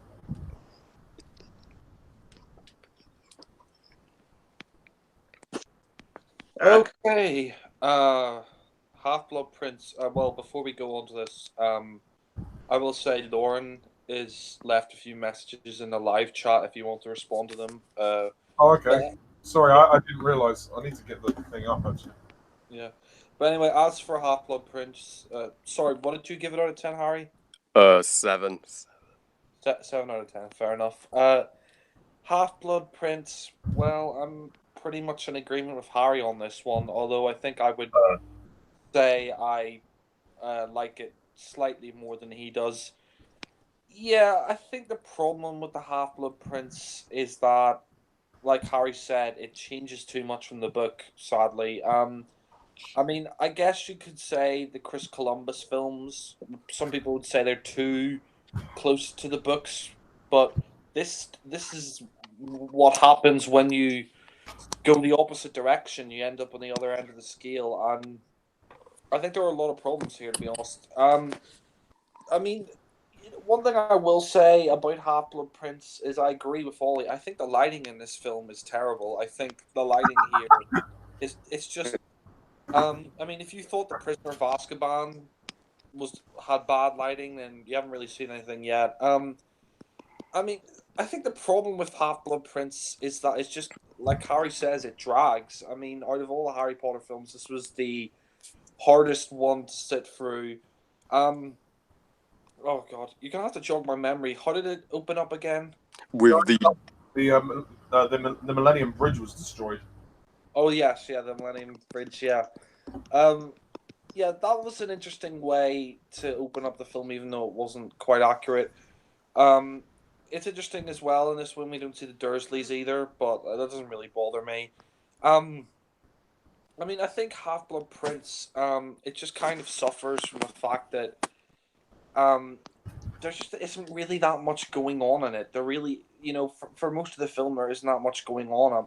I'm sad to say. I mean, I did like the beginning where Harry's in the cafe and the girls sort of chatting him up, and he gets a date, and then we see Dumbledore takes him away, and it's interesting in this film that we see that Malfoy gets a lot more to do. And I like the fact that Malfoy in this film, he's really conflicted. I mean, he's trying to, do what he has to for, Voldemort and his dad, but at the same time, I mean, the thing about Malfoy is he's a bully, but he's not a murderer. He's not, like a vindictive person in that regard. I mean, I think the humor in Half-Blood Prince, for the most part, is very good. And I like the fact in this film that we have more stuff with Harry and Ginny. that's kind of the only thing keeping it going, really. Humor. Yeah. I really like the stuff with Harry and Ginny in this film. It's nice to see that Harry, we see that he, starts to, fancy Ginny. And I like all the stuff with Slughorn. Jim Broadbent, I think, is excellent. I mean, Jim Broadbent, just I think one of the most underrated British actors. I mean, it's funny when we see him the first time when he morphs out of the chair. Yeah, I mean, Dumbledore should have sat down, and you could literally have said he was sitting on his face. But Albus, get your ass out of my face. Yeah, it would be more so. but but anyway, yeah. I mean, I think lol. That's as long as he doesn't go to Walmart, but but sorry, I didn't want to set up like Blade Runner. But I mean, I think all the stuff with Slughorn's really good. The film, it does have some interesting things in it. Like I like the scene where Harry, he arrives at Ron's house and we see Hermione's there. And I mean, and we could see really in this film. I mean, it's really obvious in this film that Hermione has the hots for Ron. I mean, it was kind of front door. Yeah, it was kind of hinted at in Goblet of Fire that Ron fancied Hermione, like the scene after she goes to the dance where he's arguing with her about Victor Crumb. But I mean, it's obvious in this one that Hermione she fancies Ron. Like the scene where she says, "Oh, I was going to ask you to come," and I mean, well, not in that way. But God, sorry. Talk about mincing your words. Yeah, I mean, he definitely. Anyway, yeah. You were saying Ron's gonna come to the ball. He's not gonna in front of Hermione, but then, well, maybe he will when he's older. But sorry, sorry. I'm being a bit of a dirty bastard here, but yeah. Yeah, well, at least he didn't offer a copy of. Anyway, but I mean, it's interesting to see in this. Slughorn doesn't want to come back, and I like all the stuff. That's one thing I will say about Half-Blood Prince that's really good. I like all the flashbacks with, the young Voldemort. That stuff was really good. Though I agree with, Ollie. They left out some important things with Voldemort. I mean, I think the problem with one of the reasons why Half-Blood Prince is my least favorite is that it leaves too much out of the novel. Like, I mean, it leaves out important stuff from the flashbacks. It leaves out Dumbledore's funeral. It leaves out the Battle of Hogwarts. I mean, there's just a lot of things in here that I just don't think, works really. I think David Yates, and the script writers, they took too much of a deviation from the book. I mean, that's not to say that it's a terrible adaptation. No, I mean, to be fair, it's not the best book of the series either. Yeah. It's the second least, my second least favorite under Order of the Phoenix. The book is slow as well, and it does go on, and I guess it was hard to make a tight cut, but it looks like they struggled with this one more than they did the previous one. But anyway, but I mean, I love all the stuff with Potions class where like they managed to get Slughorn back. And Harry is basically he becomes a wizard and it says like Hermione's like, oh, how did you do that? He's like, oh, you crush it. She's like, no, the instructions say specifically to cut it. He's like, no, just crush it. And it's really funny to see that Hermione, because I mean she always wants to come top of the class. Like she basically loses out in that regard. I mean, one thing I will say about Half-Blood Prince as well, which I do enjoy, but at the same time, it kind of takes away from the film. It's the love triangle in this film. I mean, the stuff of Lavender, Ron, and her. Yes, I mean, yeah, 1-1. yeah. Who knew that he would? Yeah, but anyway, I think the love triangle. He wants him for his magic wand. Yeah, I mean, Oh! he definitely wants to swish and flick it into Hermione's cauldron. Oh, He'll put a spell on her, but Expecto Patronum. I mean, it's a white spell, so, oh god. Maybe he wants his. He should borrow Mad Eye Moody's eye to get a proper look in, but. Sorry, I'm sorry for the juvenile humor, but yeah. Wait, speaking of humour, I don't know if you mentioned about the Fred and George. You've got their joke shop. Oh yeah, that's a good point actually. And it's interesting to see that their haircuts are a lot shorter again, because I mean they were like really long in Goblet of Fire, but that was cool.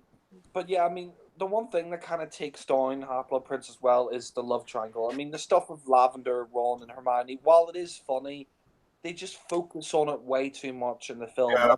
I don't mind it. I mean it's funny to watch. Like I mean I like the fact that I mean, she kind of like Lavender kind of falls in love with Ron, and then Ron is kind of brought into it. Like she kisses Ron in front of Hermione, and then we see Hermione's like upset. And I really like that scene with Harry and Hermione where they're talking to each other, and Ron's like trying to figure out what's going on, and Hermione sends those like creatures or whatever, and I do like the relationship between Ron and Hermione in this, because like we really do see them develop their sort of like we see that romantic relationship, which will blossom more in the next two films. But I just think that the love triangle is just spent way too much time on, and it kind of drags the film down. To be honest, I just think there's too much of that.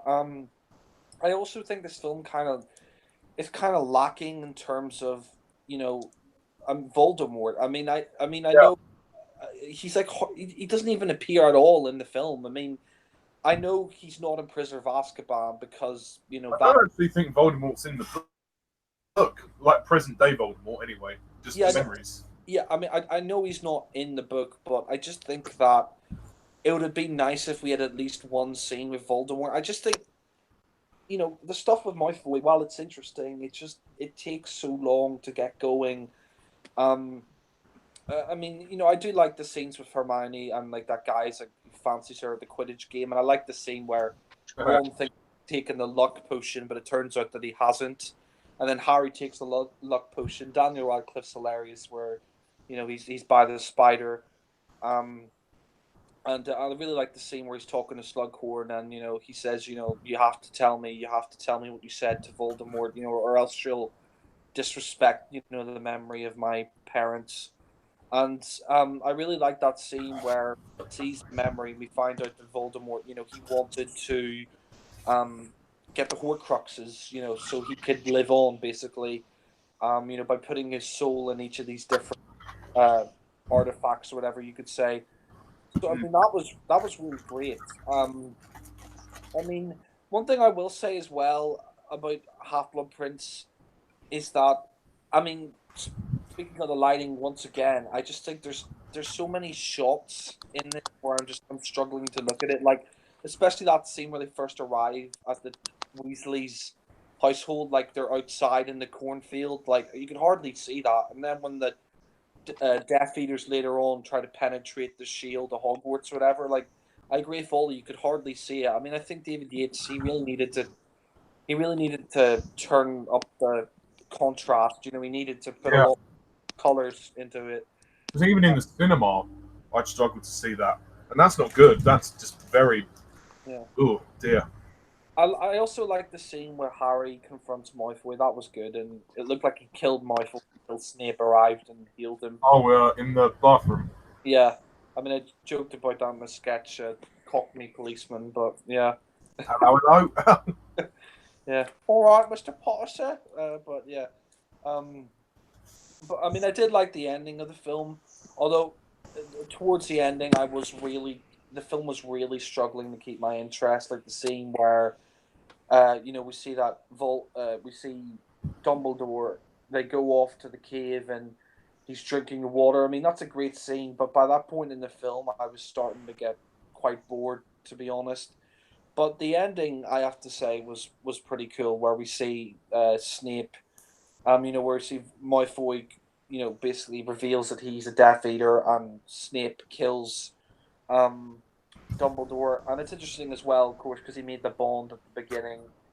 Uh, so that was good, and I think Dumbledore's death is handled really, really well. I love the scene where Harry arrives and they all raise their wands into the sky.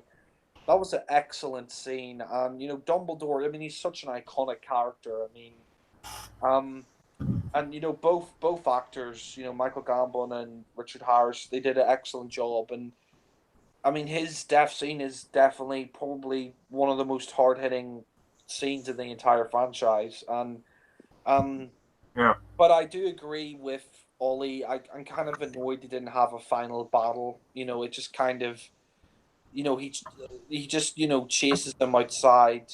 He goes after Snape. Snape, stops him and reveals he's the Half Blood Prince, and then Bellatrix burns down Hagrid's hut. I mean, I agree with Ollie. Like, I don't know why she has this habit of burning everything down. But yeah, and also I forgot to mention, I like the scene where Harry kissed Ginny. That was good. But yeah, and then the kind of film ends, I think, on a good note where Hermione says, you're going to come with us. We're all going to go after, the Horcruxes together. So that was good. But yeah, I mean, overall, Half Blood Prince. I think it's a good film. I mean, there's no terrible Harry Potter film in the whole franchise, but it does have problems. I think it changed too much from the book. You took out Dumbledore's funeral scene, which I agree with Ollie in your review. Out of all the fucking scenes from the Harry Potter series, I mean, we get to see Cedric's funeral, but we don't get to see Dumbledore's funeral. I mean, this is the most iconic character of the series, Yeah. aside from Harry, and I just think getting rid of the final battle and changing some of the other stuff. I just think David Yates and the screenwriters they just deviated a bit too much from the source material. And I mean, if we're going to change the final battle, at least have Harry fight the Death Eaters and Snape at the end. At least make it more climactic. Yeah. No, but no. I mean, yeah, exactly. I mean, you could have had at least like a 5-minute fight, But yeah. I mean, overall, like I said, it's a good film, but I think it deviates too much from the source material. Also, in your review, didn't you say it was you found it too long as well? Yeah, I think it's too long. I don't think it needed to be like, what's it, 2.5 hours? Yeah, I think 2 hours 33 minutes. I think that's yeah. I don't think it needed to be that long. I would have cut it down to 2 hours and 15 or 2 hours and 10 minutes. I don't think it needed to be that long. But I mean, and also like just the humor. I just think there's too much humor. The pacing drags. The cinematography isn't very good. They changed too much from the book. So, I mean, overall, it's definitely my least favorite Harry Potter film. So, I'm probably going to give it a. I like it more than Harry though, so I'm going to give it I'll give it an 8 out of 10. Ooh, just. Yeah. Just gets an 8. Well, Alan. Yes, Half-Blood Prince. Well, I guess I like this one a little bit more than Harry and Jack do. I like this one a whole lot. It was a bit frustrating that they delayed the movie for nearly a year, and there was like a public outcry about it. Although it was nice of the head of the movie studio to write a nice letter to the fans to say, hey, don't worry, we're fans of Harry Potter too. If you can just wait a little bit longer, you'll be rewarded for your patience and all that. And I mean, good things come to those who wait. Precisely, yeah. And Half-Blood Prince finally came out, and I think, yes, it was very much worth the wait. And I respect Harry and Jack's opinion that this is their least favorite of the film series, although we're coming up to my least favorite in the series. But Half-Blood Prince, I really like this one. Again, this is the penultimate chapter in the series, even though the final chapter will be split into 2 movies. But being the penultimate one, it basically sets up, the final grand finale of this whole series. And I think it does it really, really well. And I think the movie has a great ominous tone to it in that way, even though they still manage to get moments of humor into it wherever they can sprinkle it. But there's definitely a foreboding. There's definitely a dark pallor over this film. And regarding the lighting in the film, while I agree with you that the movie looks dark, I think it had a very interesting dark look to it, and it seemed to, for me personally, it seemed to fit the tone of the story. And I personally think it's a better looking film than Prisoner of Azkaban, in my opinion, because Azkaban was just gray everywhere you look. Because this film has a sort of, people have described it as having kind of like an olive green look to some of the lighting. I can kind of see. I mean, I don't know if you noticed, but yeah, but I didn't really mind that. Again, the tone of this particular story, the dark look of the film seems to fit the tone of it for me. I didn't really have a problem with it. It's definitely not the brightest looking of the Harry Potter films. It's not the most colorful of the Harry Potter films. But then when I think of the lighting of the Harry Potter movies, and I think about the lighting in this one, and then I think about all the gray that you saw in Prisoner of Azkaban, I think Half-Blood Prince looks a little bit better to me if I had to choose. Also, I want to point out, I have, once again, I have not read the Harry Potter books. I have only seen the films, so this is the opinion of someone who's only seen the films. But I think the film, for its length, it still works really, really well. I don't recall being bored at any point in this movie, even though, yeah, it's a long film, but, I stuck with it. I stuck with it just fine and enjoyed it. Let's see. It's been a while since I've watched it, so my memory on it is a little bit hazy. But what I do remember of the film, first of all, I want to mention Jim Broadbent as Professor Slughorn. I mean, Jim Broadbent, God bless him. I mean, he's great in anything he does. He's just a likable actor in anything. He was even in that box office bomb of no, not Marvel's The Avengers, the other Avengers, the one with Emma Peel, the movie version with Ralph Fiennes and Uma Thurman. That was a box office disaster. Wait, that was a box office disaster? Oh, I thought that was popular. Yeah. Well, it's worth mentioning. And yeah, no, Sean Connery was in it, good old Sean. But Jim Broadbent, I think Jim Broadbent played Ralph Fiennes' boss in that one, and ironic. Yeah, even though the movie itself, you can say what you want about the movie, but even Jim Broadbent was good in that movie. I mean, he's basically good in anything. I think one of those actors that you won't be disappointed in whatever performance he gives. And as Slughorn, I just think he's just very, very charming as as the potions teacher, who doesn't want to give a little important piece of information to Harry. I guess out of fear what the repercussions for himself would be if he were to give this information to Harry. So Harry has to find a way to finally get it out of him. But Slughorn, he's very, very charming in this film. I love the scene towards the end of the film where he's giving like a little mini memorial service for Hagrid's dead spider. Oh yeah, Aragog, yeah. Aragog, we are here today to remember Aragog. He was a good spider, or whatever it is that he says. Big up your rack needs. Yeah. what he says. They're just so cute and charming, and then for a dead spider, yeah, that was fine. I like watching him in the classroom scenes where he's teaching, and I like the opening scene where Harry and Dumbledore find him at his house, and he's in the guise of a big chair, I guess, a big chair, and he finally morphs into Slughorn. And I think that's also the scene where his house is completely in disarray and destroyed, and I think Dumbledore uses magic to put the house back together again, and that's a great bit of visual effects fun, that particular scene. So that's all good. Let's see what else.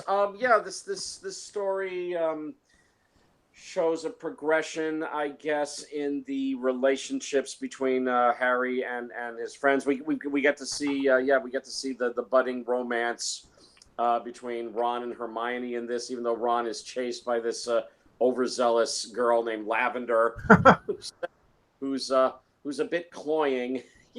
She's to the point of suffocation. Yeah, she's a little clingy and annoying. Yeah. A little clingy. I mean, yeah, she's a cute girl, but when you've got a cute girl who won't leave you alone for 2 seconds, literally won't leave you alone, it's yeah. I can understand how Ron might get a little frustrated with this gal. Oh yeah, Alan, there's that funny scene when she comes into the hospital and has an argument with Hermione, and then she goes, "He senses my presence." Yes, darling, I'm here, and whose name does he mouth? He mouths Hermione. So that was good to see. Also, nice to see Harry and Ginny Weasley finally get together. They have their kiss in this film. Nice to see. Also, I have to make mention of Tom Felton as Draco Malfoy, who finally gets something really, really substantial to do, I think, for the first time since the first Harry Potter movie, where he's not just spending the movie, being bumbling and, being at the receiving end of either Harry's spells or one of Harry's friends or team spells. He finally gets something substantial to do. And, Tom Felton, he must have been waiting for this for so long, for this whole film series, because I really do think the last time he did anything really substantial was the first movie. Actually, I think the second movie, he does have to deal with Harry. Maybe to a smaller extent. Maybe Chamber of Secrets as well. Some of the scenes he has, and that brief wand fight, although it's much too brief, I think. They fire wand magic at each other a couple of times and it's over. So I wanted it to go on. I didn't want them to stop, but it stopped. But no, Tom Felton really gets to strut his stuff this time around as Draco, and the fact that he's conflicted in the mission that he's given to kill Voldemort, and in the end he just can't do it, and to see that conflict in him, I thought was really good. And also the stakes are raised higher for Severus Snape, Alan Rickman's character. Culminating in the big moment where he finally says to Harry, "I am the Half-Blood Prince," or is he really? So there's that whole conflict. And yes, of course, it has to be said, this is the one where Voldemort dies, although it is not all the details are given to us just yet. That's for the final film, Deathly Hallows Part 2, where we're given all the lowdown about what went on behind Voldemort's death, because it turns out it wasn't exactly as it appeared to be here in Half-Blood Prince. And by the way, regarding Harry and Jack's criticism that they left out the funeral for Voldemort from the book. Again, I have not read the book, so I understand Harry and Jack's opinion since they have read the book. But I thought it was still very touching. I mean, after everybody in the school discovers that Voldemort has died, how they all hold their wands up to the sky, and it's like all the wands become like little lights in the sky, and they're able to dissipate that evil skull-looking cloud Yeah, the Dark Mark. Yeah, and for me, that was a very, very powerful moment. I mean, for me, it was almost like a silent memorial for Voldemort, right there in that moment when they're holding their wands and they're like. The music for that scene was beautiful, by the way. Yes, it was. Yes, it was. So I understand if there was a big funeral scene for Voldemort in the book, and that that's You kind mean Dumbledore? or Dumbledore. Sorry. Yeah, all these names that I have to remember here. No, it's all right, man. Fine. Yeah. So if there was a big funeral scene in the book for Dumbledore that they had to take out of the movie, well, I mean that's kind of too bad. But I still think it was handled very nicely with the one memorial scene that we did get with the kids and their wands. Let's see. I also enjoyed the bit of humor that they are able to inject into this movie. That apparently there's a really annoying boy who has a crush on Hermione, and he's just a jerk and a hothead. And I mean, his behavior at the dinner table, where he's like licking his fingers and as he's looking at Hermione. I mean, God, creep! What a creep! I think there's going to be a new. Hey, Alan, that's how you get the ladies. Joking. I think Hermione will write a new book after that. Fantastic creeps and where to find them. Really? Oh yeah. I also enjoyed the relationship between Harry and Dumbledore in this, and I really did enjoy one of the last scenes, that sequence where they go looking for the Horcrux, and they're in the boat and they get attacked by the creatures in the water, and the fact that Dumbledore has instructed Harry, you've got to, that the Horcrux is underneath this water here in this big dish or plate or whatever that's in this rock, and you have to make me drink the water in order for us to get to the Horcrux, and it does, drinking that water is obviously painful to Dumbledore. I mean, it's just tearing him up on the inside, but he tells Harry, under no circumstances do you stop. You keep making me drink the water until it's all gone. And Harry struggled with that and trying to comfort Dumbledore as he's making him, making him to drink the water, even though it's obviously causing tremendous pain to Dumbledore. But, there's that whole conflict there. That was very powerful stuff. I enjoyed that scene. I thought really good acting with Michael Gambon and Daniel Radcliffe there. Let's see. It ultimately leads to and of course another moment of humor. And this was something that I think was a holdover from the book of Order of the Phoenix, or was it Goblet of Fire, where Ron gets to become the big guy on the Quidditch team. I guess the captain of the Quidditch team or whatever. Harry's the captain, but Ron gets chosen as the keeper after that training montage. Right. Okay. Yeah. So Ron finally gets to live his dream of being the keeper, the champion keeper on the team, and how he's scared and nervous about it. And Harry tricks him into drinking a potion, even though it turned out to be not a potion, just to boost Ron's confidence. Ron totally enjoying, like, yeah, I'm so great. I'm the keeper. Yeah, I'm so cool. And of course, and then there's the bit where I guess he falls under a love potion. Ron falls under a love potion. Who is it that he becomes attracted to? Is it Hermione? This girl called Romilda Vane. Oh, okay, a completely different girl, Romilda Vane. Yeah. We only see her in the movie for like one shot. They show her in the library, but she has the hots for Harry, and mistakenly Ron takes the potion which were on Harry's bed because it was chocolate or something. So. Oh, okay, there you go. Yeah, so that's a very funny moment, although it turns very scary because then later Ron's given what he thinks is something that will potion that will cure him of the love potion, but instead it poisons him, and then there's that whole thing where Harry and Slughorn have to save Ron's life. I mean, Ron is literally dying. I mean, he's suffocating or something like that. But so that's a powerful scene. Of course, they save Ron, but that was quite a close call. Powerful scene, though.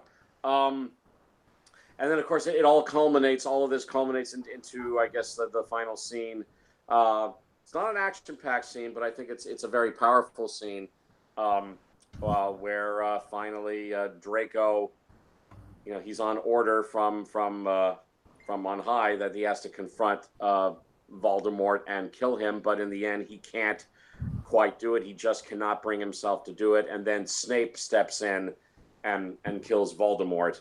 But again, we're not given all the details of what happened about Dumbledore's death until the last movie.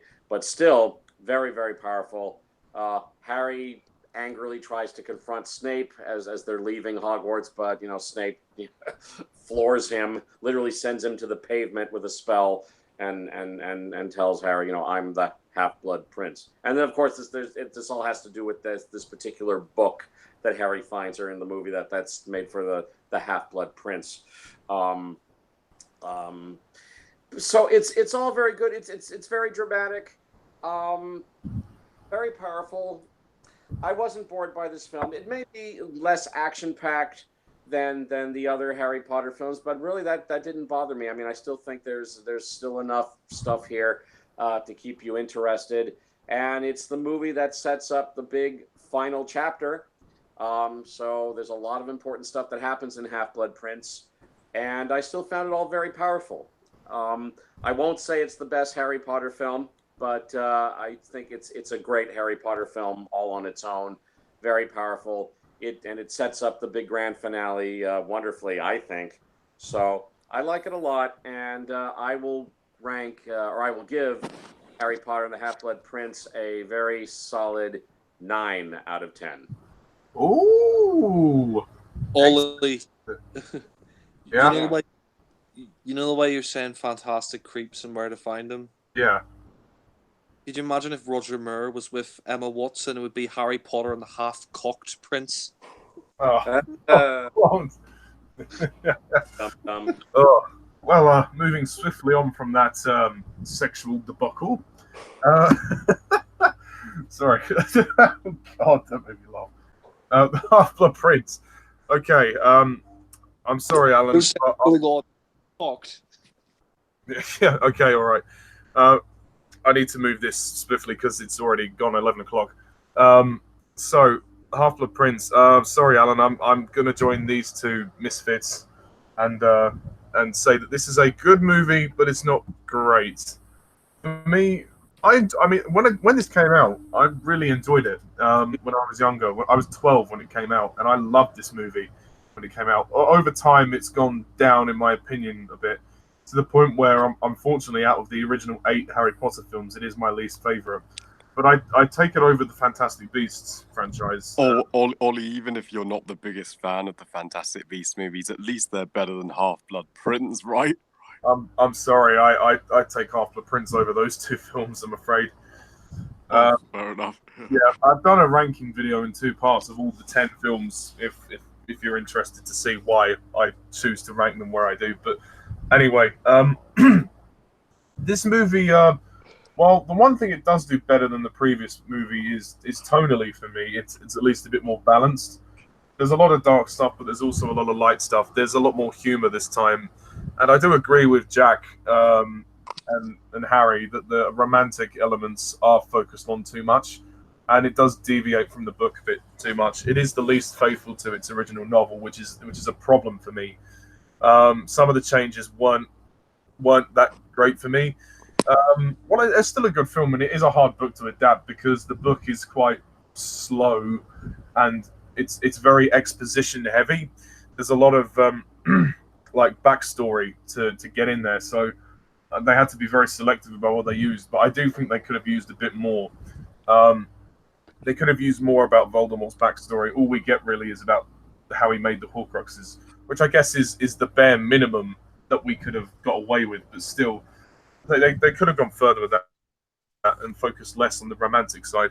To that degree, it affects the pacing. The pacing does drag a little bit for me. I think this film is a little bit too long at 2.5 hours. It does drag, and it does go on a bit in certain scenes, which can be lengthy because it isn't the most action-packed movie of the series. So there was room to trim, so to speak. That being said, it's nice to see Quidditch come back, and that was a nice sequence when we see the Quidditch match, and also the tryout thing with Ron was quite funny. How he was struggling to keep on his broom, because I miss Quidditch in Order of the Phoenix, so that was nice. I said the humor's great. I think this film is a great display of the comedic acting talents of Daniel Radcliffe, Rupert Grint, and Emma Watson. There's a funny scene when Ron and Harry are in their beds and they're talking to each other about girls, and then Ron's talking about Ginny going out with Dean, and then he's like, "Oh, Dean, he's brilliant." He's like, "Well, you called him a slick git 5 hours ago." He's like, "What does he see in her?" "Oh, I don't know. She's got nice skin." Yes, that was quite funny. Yeah. Like, what, you saying that Dean's dating my sister because of her skin? No, so I mean it could be a contributing factor. And he's like, Hermione's got nice skin. Oh, I think I'll go and sleep now. Yeah, right. there's some good little moments there. But I agree with you about Jim Broadbent as Slughorn. He is he's wonderful in this film. He's good in anything he's in, but he gives a lot of rawness to this part. In the scene where he confesses to Harry about why he chose to tell Tom Riddle about the Horcruxes, it's heartbreaking, because you do feel like Slughorn is living with this guilt that he's been trying to hide away from all these years. The fact that he told Voldemort about the Horcruxes. I mean, obviously he didn't know that Voldemort was going to go and do that and actually become the worst wizard in the world.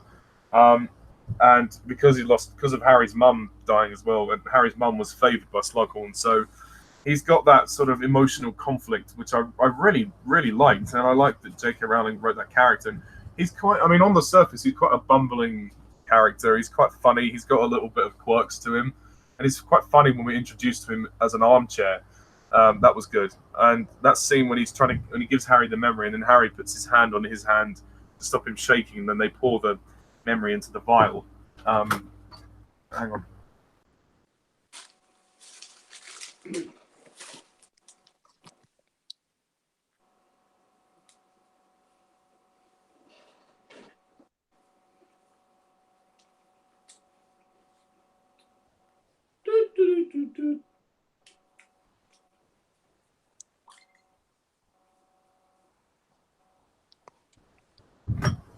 Sorry, I was interrupted. That moment when he pours the memory into the vial, and Harry takes his hand, that was beautiful, that moment. So there are good moments in this film. It's just a bit rough around the edges. I like Draco Malfoy and his journey. This is probably Tom Felton's best performance because he gets the most to do. How he's struggling with his inner conflict of having to kill Dumbledore, but he can't bring himself to do it, of course. And I actually, for the first time, felt sorry for Malfoy.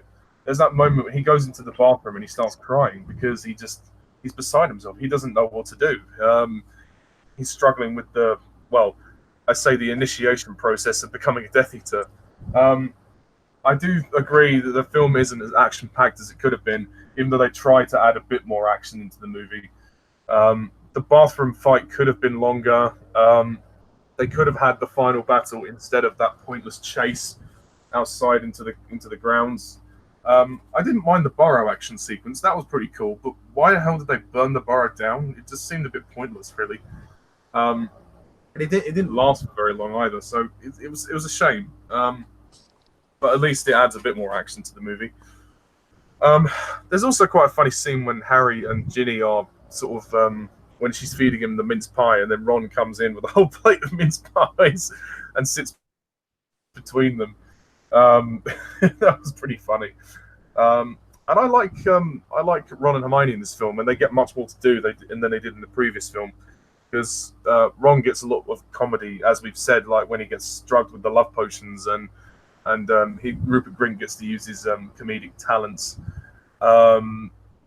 Which is good, and then also the scenes with Lavender are quite funny when he's like, all she wants to do is slog me. Look, my lips are getting chapped, and Harry's like, look, okay, I'll take your word for it. Yeah, that's funny. And then Hermione is very much being more open about her feelings to Ron, and she's struggling to kind of express her feelings. And Harry is kind of noticing that Hermione is wants to be with Ron, but she's just trying to hide the fact that she likes Ron.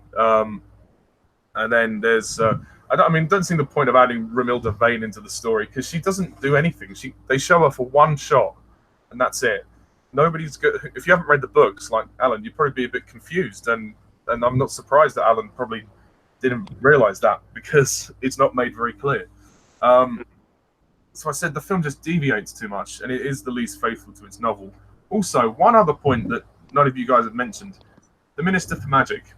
In the book, Rufus Scrimgeour is the Minister for Magic in this story, but he's not in the movie. So are we to assume that there is no minister for a whole year? What? I mean, I know it's such a small thing to complain about, but it's, for world building, the way they've built the world up so much in Harry Potter, everybody is invested in this world. For the film, the Death Eaters attack the Millennium Bridge. I mean, there's actually the opening of the book is the Prime Minister talking to Scrimgeour. So why didn't they include that in the film? That would have been good. That being said, the opening we got was pretty good. The Death Eaters attacking, that was nice. But for me, it's also the technical stuff doesn't work. The lighting is poor. It's not unwatchable, but it's just too dark. Some shots can be hard to see. There's only 2 shots that really do bother me, and it's the exterior shot of Hogwarts when the Death Eaters try and fly through the shield, but that doesn't work. I can't see what's going on. And I think it was the other shot that Jack mentioned about the burrow in the cornfields. You can't really see that either. Cave is different because the cave is meant to be dark, and they've got their wands lit, so that's fine. But those 2 shots in particular, I couldn't see a damn thing. But it's something that will sort of continue in the next film. But anyway, I mean, the visual style of the movie is pretty bleak. It's not to the grey area of The Prisoner of Azkaban, but it has a kind of olive green look. But I think it kind of works. I mean, for the most part. I do like the scene with Hagrid as well when they do mourn for Aragog. That is quite good. The cave sequence is pretty thrilling, actually. It's pretty intense when Dumbledore has to drink the drink, and that's pretty dark. And when he shouts, "Kill me! Kill me!" that really gave me chills. That did. And then that part when, as Harry said about the when they took on the Inferi and Dumbledore creates that massive firestorm, that was epic. That's an action sequence that could have lasted longer as well. The action's a little brief in this movie. It's good. It is good, and it is entertaining, but it is a bit brief. It's nice to see the introduction of Draco's mother, actually, Narcissa Malfoy. I know she's only in one scene at the beginning when she does the vow with Snape, but still, it's nice to see her. She will appear in the next 2 films as well. Snape as well. He's another interesting character this time. I mean, he gets a little bit more to do, and when he reveals himself as the Half-Blood Prince, that's good. And then the moment when Dumbledore dies is tragic. The way that was done was intense, and as Jack said, the scene when they all mourn for him when they lift their wands, that's very sad. The music is good by Nicholas Hooper. He returns to do the score. This is probably my least favorite Harry Potter score, but it's still good. None of the scores are bad. It's not as catchy to me, this one. But some of the more emotional tracks are very good, like the Dumbledore's mourning, and then the last scene as well when they're on the astronomy tower, and Harry and Ron and Hermione discuss with each other, and then she says, "Oh, we're going to come with you and destroy the Horcruxes. You can't do this on your own," which is good. And then Hermione says, "Oh, Ron's all right with you and Ginny. Just keep the snogging to a minimum." So that's good. There are some great character moments here, and there's a lot of great sequences. Also, Luna's in the movie again, which is nice. She gets a few things to do. I don't think she's in it as much as the Order of the Phoenix, but I liked what she had in the movie anyway. Lavender's also quite a funny character. She's a bit annoying, but I mean that is sort of the intention anyway. Like that scene in the hospital where she confronts Hermione, that made me laugh. And then Dumbledore comes out with a good one-liner and he says, "Oh, to be young and to feel love's keen sting." Yeah, I mean this is an entertaining movie. I do like it, and I prefer it to the Fantastic Beasts movies. But for me, it's not as faithful to the book as I would have liked. It changed a little too much. It's too long. It drags in the middle. But I mean, and also the kiss scene between Harry and Ginny was nice in the Room of Requirement. That was nice. I like that moment when they hide the book. And then afterwards, Ron's like, "Did you and Ginny do it?" He's like, "What? Hide the book?" Oh yeah, that was quite good. Yeah, the film is I mean, it's certainly more balanced in tone than the fifth one, but I think structurally the fifth one is a bit better because its storytelling is a bit better. But that's kind of it, really. That's my thoughts on Half-Blood Prince. So I will give it a 8 out of 10. So with that, we move on to the first half of the finale, Harry Potter and the Deathly Hallows, Part 1. So we go to the man himself, Harry. What do you think of the Deathly Hallows Part 1? Oh, whoa, Deathly Hallows Part 1 of the epic finale. Yeah, Part 1, this Part 1 gets so much hate in comparison to Part 2, or at least people call it lesser than Part 2. But to me, this movie, like Order of the Phoenix, it's underrated. It is, and it is above and beyond better than Half-Blood Prince, because at least stuff happens in this one. I mean, people complain that the camping moments in this movie are dragged out and are slow, but to me they're justified because the camping moments were great for character development. I mean, it can't all be action, and at least this movie keeps you gripped and engaged more than Half-Blood Prince ever did. And yeah, I love how this movie at the time was the darkest Harry Potter movie, because the book, The Deathly Hallows, is grim. There doesn't look like there's any hope left for our trio or the Wizarding world at this point. Voldemort he's nearly completely come out on top at this point, and also. There's one powerful moment in the opening of this movie which wasn't in the book, which I'm pleased they included, where Hermione, she erases her parents' memory of her, and goy, that always makes me cry. And then and also Voldemort's meeting with his Death Eaters, and where we see that Snape is pretending to be fully a Death Eater, and Voldemort is taunting. He's making fun of Charity Burbridge because she teaches Muggle studies at Hogwarts, and I think the opening action sequence with the 7 Harrys, that is enthralling, and that is.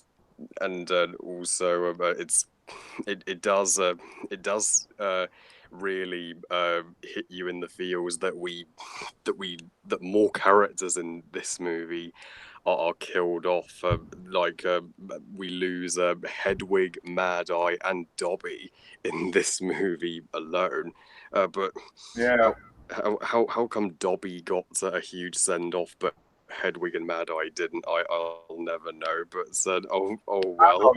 It's interesting how they actually found his eye and they put it on the door of Umbridge's office.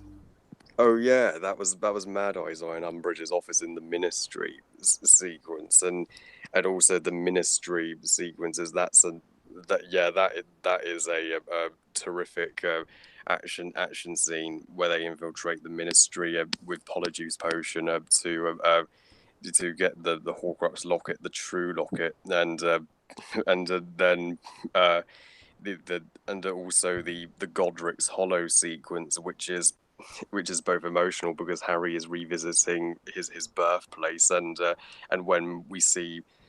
Turns out Bathilda Bagshot, who was once a close friend of the Dumbledores, it turns out she is revealed to be Nagini in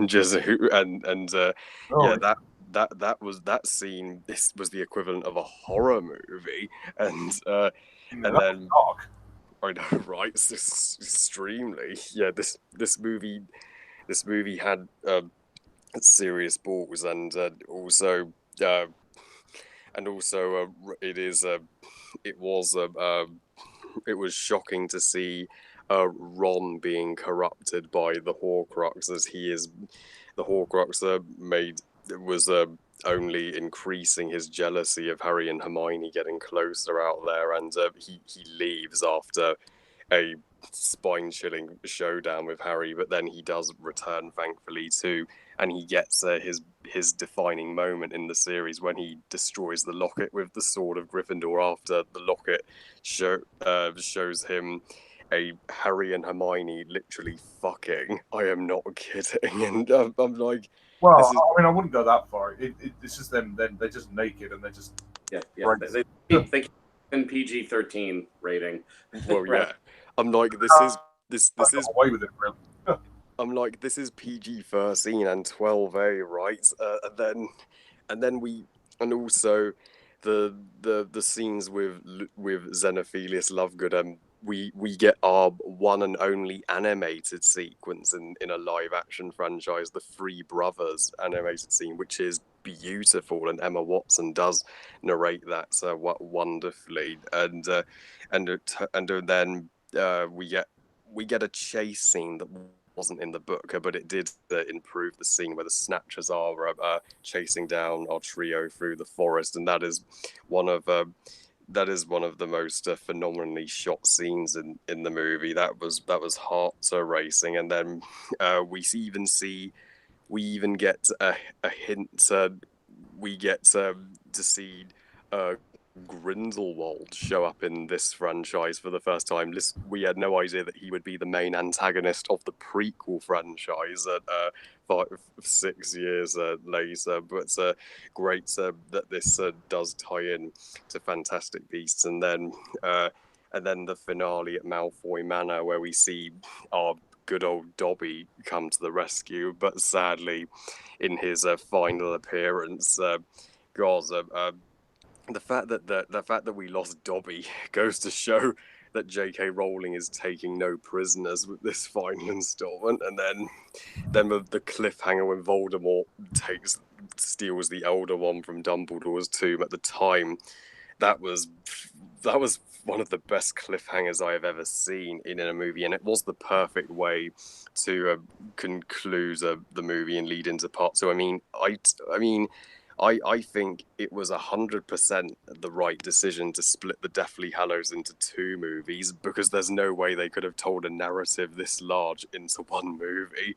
I know this part one is not the most action-packed of the two, but that works. Part one is the setup, part two is the payoff, and that's how J.K. Rowling generally structures her scripts. The beginning of her story not so action packed, but the finale, everything happens. So yeah, this movie, it is Deathly Hallows Part One is one of the most underrated gems in Harry Potter, and to me it's even better than Empire Strikes Back as a setup for the finale and a cliffhanger. It is that good. So yeah, I'd rate Deathly Hallows Part 1 5 stars out of 5 and 10 out of 10. Oh, sweet, awesome. I don't know where Jack has gone. Oh, here he is. Okay, Jack. Definitely that was part one. What do you think of it? Well, first of all, I have to say, there's one thing there's one thing I forgot to mention in the last time when we were talking about Goblet of Fire.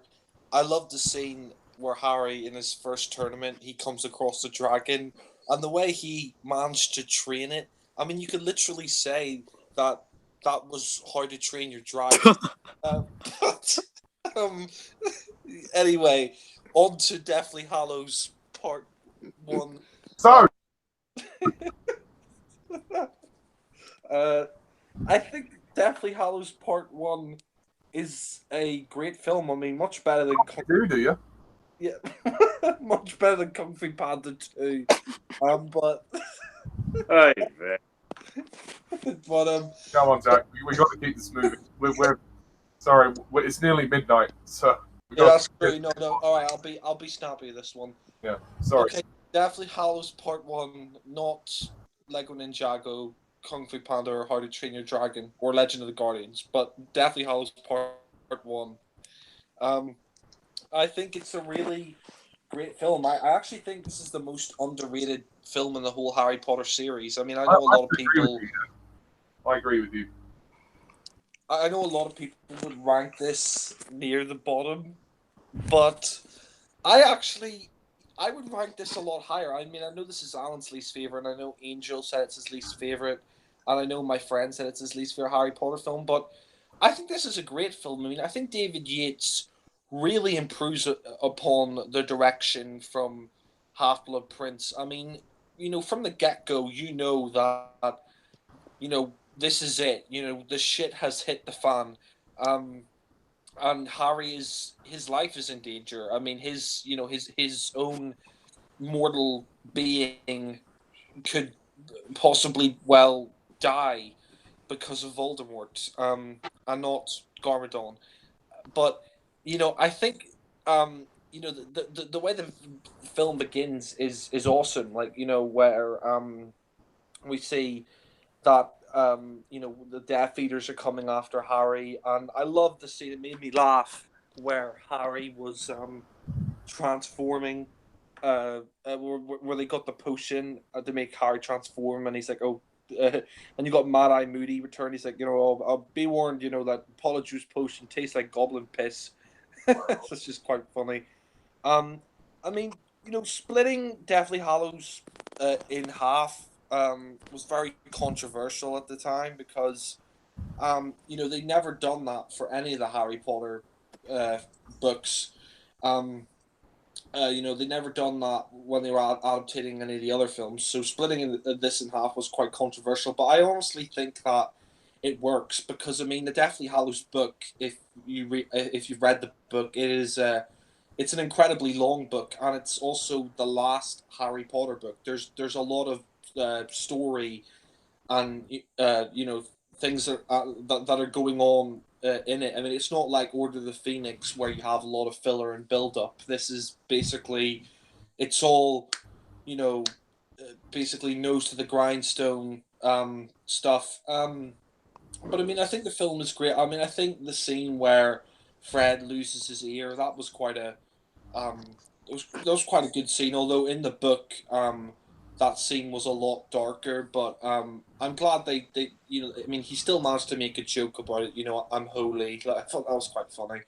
And I like Harry like escaping, and I mean, you could tell from the get go that there are costs to this film because this is the final film. They're going after the Horcruxes. Harry's life is in danger.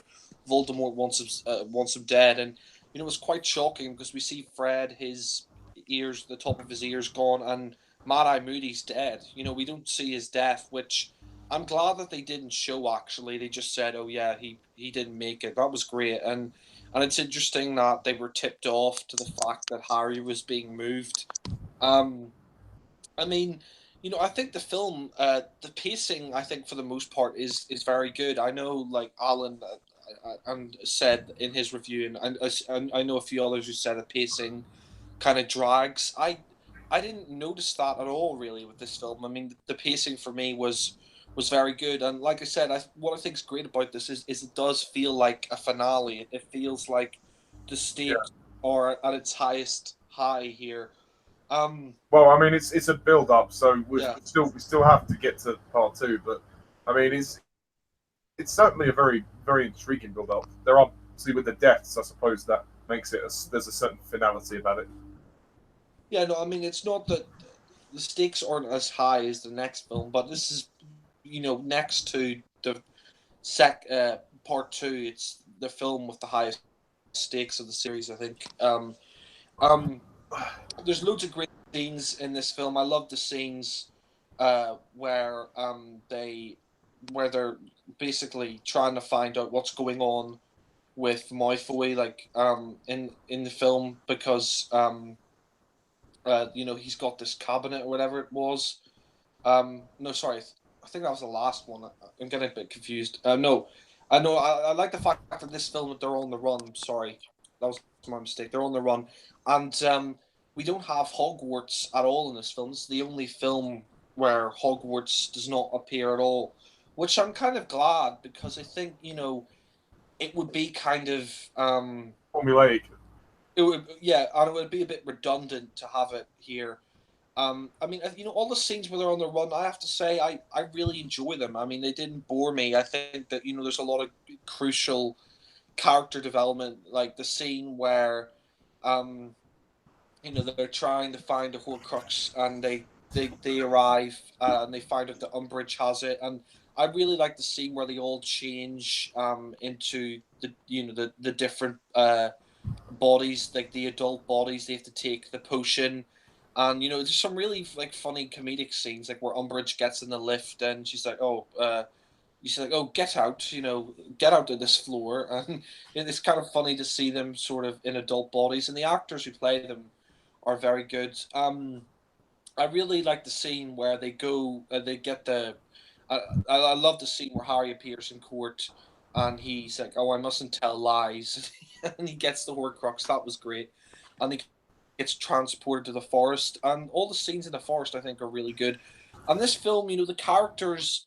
This is probably, we see them tested the most in this film because we see Ron. He gets jealous of Harry and Hermione because he's got the Horcrux around his neck, and it's making him more aggressive and stuff. And I think Daniel Radcliffe here as Harry is great. I love the scene where he's talking to Ron. He's like, "I'm leaving. I'm not going to let anyone else die for me." And he's like, "Oh, you think this is about you, mate? You think that Mad Eye Moody and you think Fred, they did this for you." Like that was a good scene, and I like the scene where they reading out Dumbledore's will, and they get the Dumbledore's uh, light light thing or whatever it is, and Harry gets the golden snitch, and then yeah, I'm gonna wrap this up in a sec, but Harry gets the golden snitch, and um, um, yes, Harry gets the golden snitch, and Hermione gets the book. That was really cool. But yeah, I mean, I think the pacing for the film overall is pretty good. I like the scene where they're trying to destroy the Horcrux, and Hermione, Hermione, they're trying to destroy it and they can't really do it, and we see Ron basically he leaves. He says to Harry, you two are getting on well together, and then we see Harry like starts dancing with her, and Hermione, she's kind of upset by the whole thing because she doesn't want Ron to go. Um, and I like all the scenes where like he comes to the grave side of his parents. That was really good. And I love the scene where that they arrive at the bottom of the lake is the sword of Gryffindor, and they go in and they get Harry goes for the sword of Gryffindor, and the pendant's like choking him, and they manage to destroy the sword. They manage to destroy the pendant, but I mean not before Ron comes back and he sees the vision of Hermione and Harry naked kissing each other, which was quite fruity. Um, but I mean, I really liked, when Ron destroys it, and I love that speech he gave to Hermione, where she's like, "You are Ronald Weasley," and he's like, he's like, he's like, he's like, as soon as I left, I wanted to come back, and like I had this feeling, uh, that it would bring me back to you. I heard your voice, it was just my voice that you were whispering, so I took it, clicked it, and it went to my chest, straight to my heart, or something like that, and and that was a really nice scene. And I like the bit afterwards where Harry's like, just tell her about it coming to your chest." That was funny. Um, I mean, the film does have a sort of dark, grim tone, and they are on the run, but that doesn't bother me in the slightest. And the finale of it is the final scenes of of Deathly Hallows Part 2, where we see that Voldemort, he finds the Elder Wand. That was great, and I loved all the scenes where they arrived at Luna's father's house, and she tells the story about the Deathly Hallows, like the Elder Wand and the cloak, and what was it, the Resurrection Stone. That was great. It's kind of interesting to see Hermione's pissed off still with Harry, and I love the return of Dobby. That was awesome seeing Dobby return. Although I kind of wish he was in more of the films because he's in the books a lot, but it's nice to see Dobby return. And the finale is excellent, where we see Hermione. She changes Harry's face to disguise him, and I like the fact that Malfoy doesn't reveal that it's Harry. And that torture scene, I have to say, that is a really uh, a very dark scene and a very powerful scene. I think Emma Watson's acting there is great, and apparently Helena Bonham Carter had to apologize to Emma Watson afterwards just to see if she was okay, because it was quite an intense scene, and she of course puts Mudblood at the end. But the final parts of it are really sad, where we see they go through. They manage to escape, and she sends a knife through, and it kills Dobby, and I love that scene where, Harry's just crying, and it's just so sad because, Dobby is, he's such a lovable character. I mean, he's only been in 2 of the Harry Potter films, but, he's such a lovable character, and his death is such a hard-hitting moment and a great way to end the film, really. So I'm going to close off by giving it a 9 out of 10. I think it's great. I think it's really underrated, and I would say I would put it up definitely above a few of the Harry Potter films in my ranking, but yeah. Cool. Right, okay. So, Alan.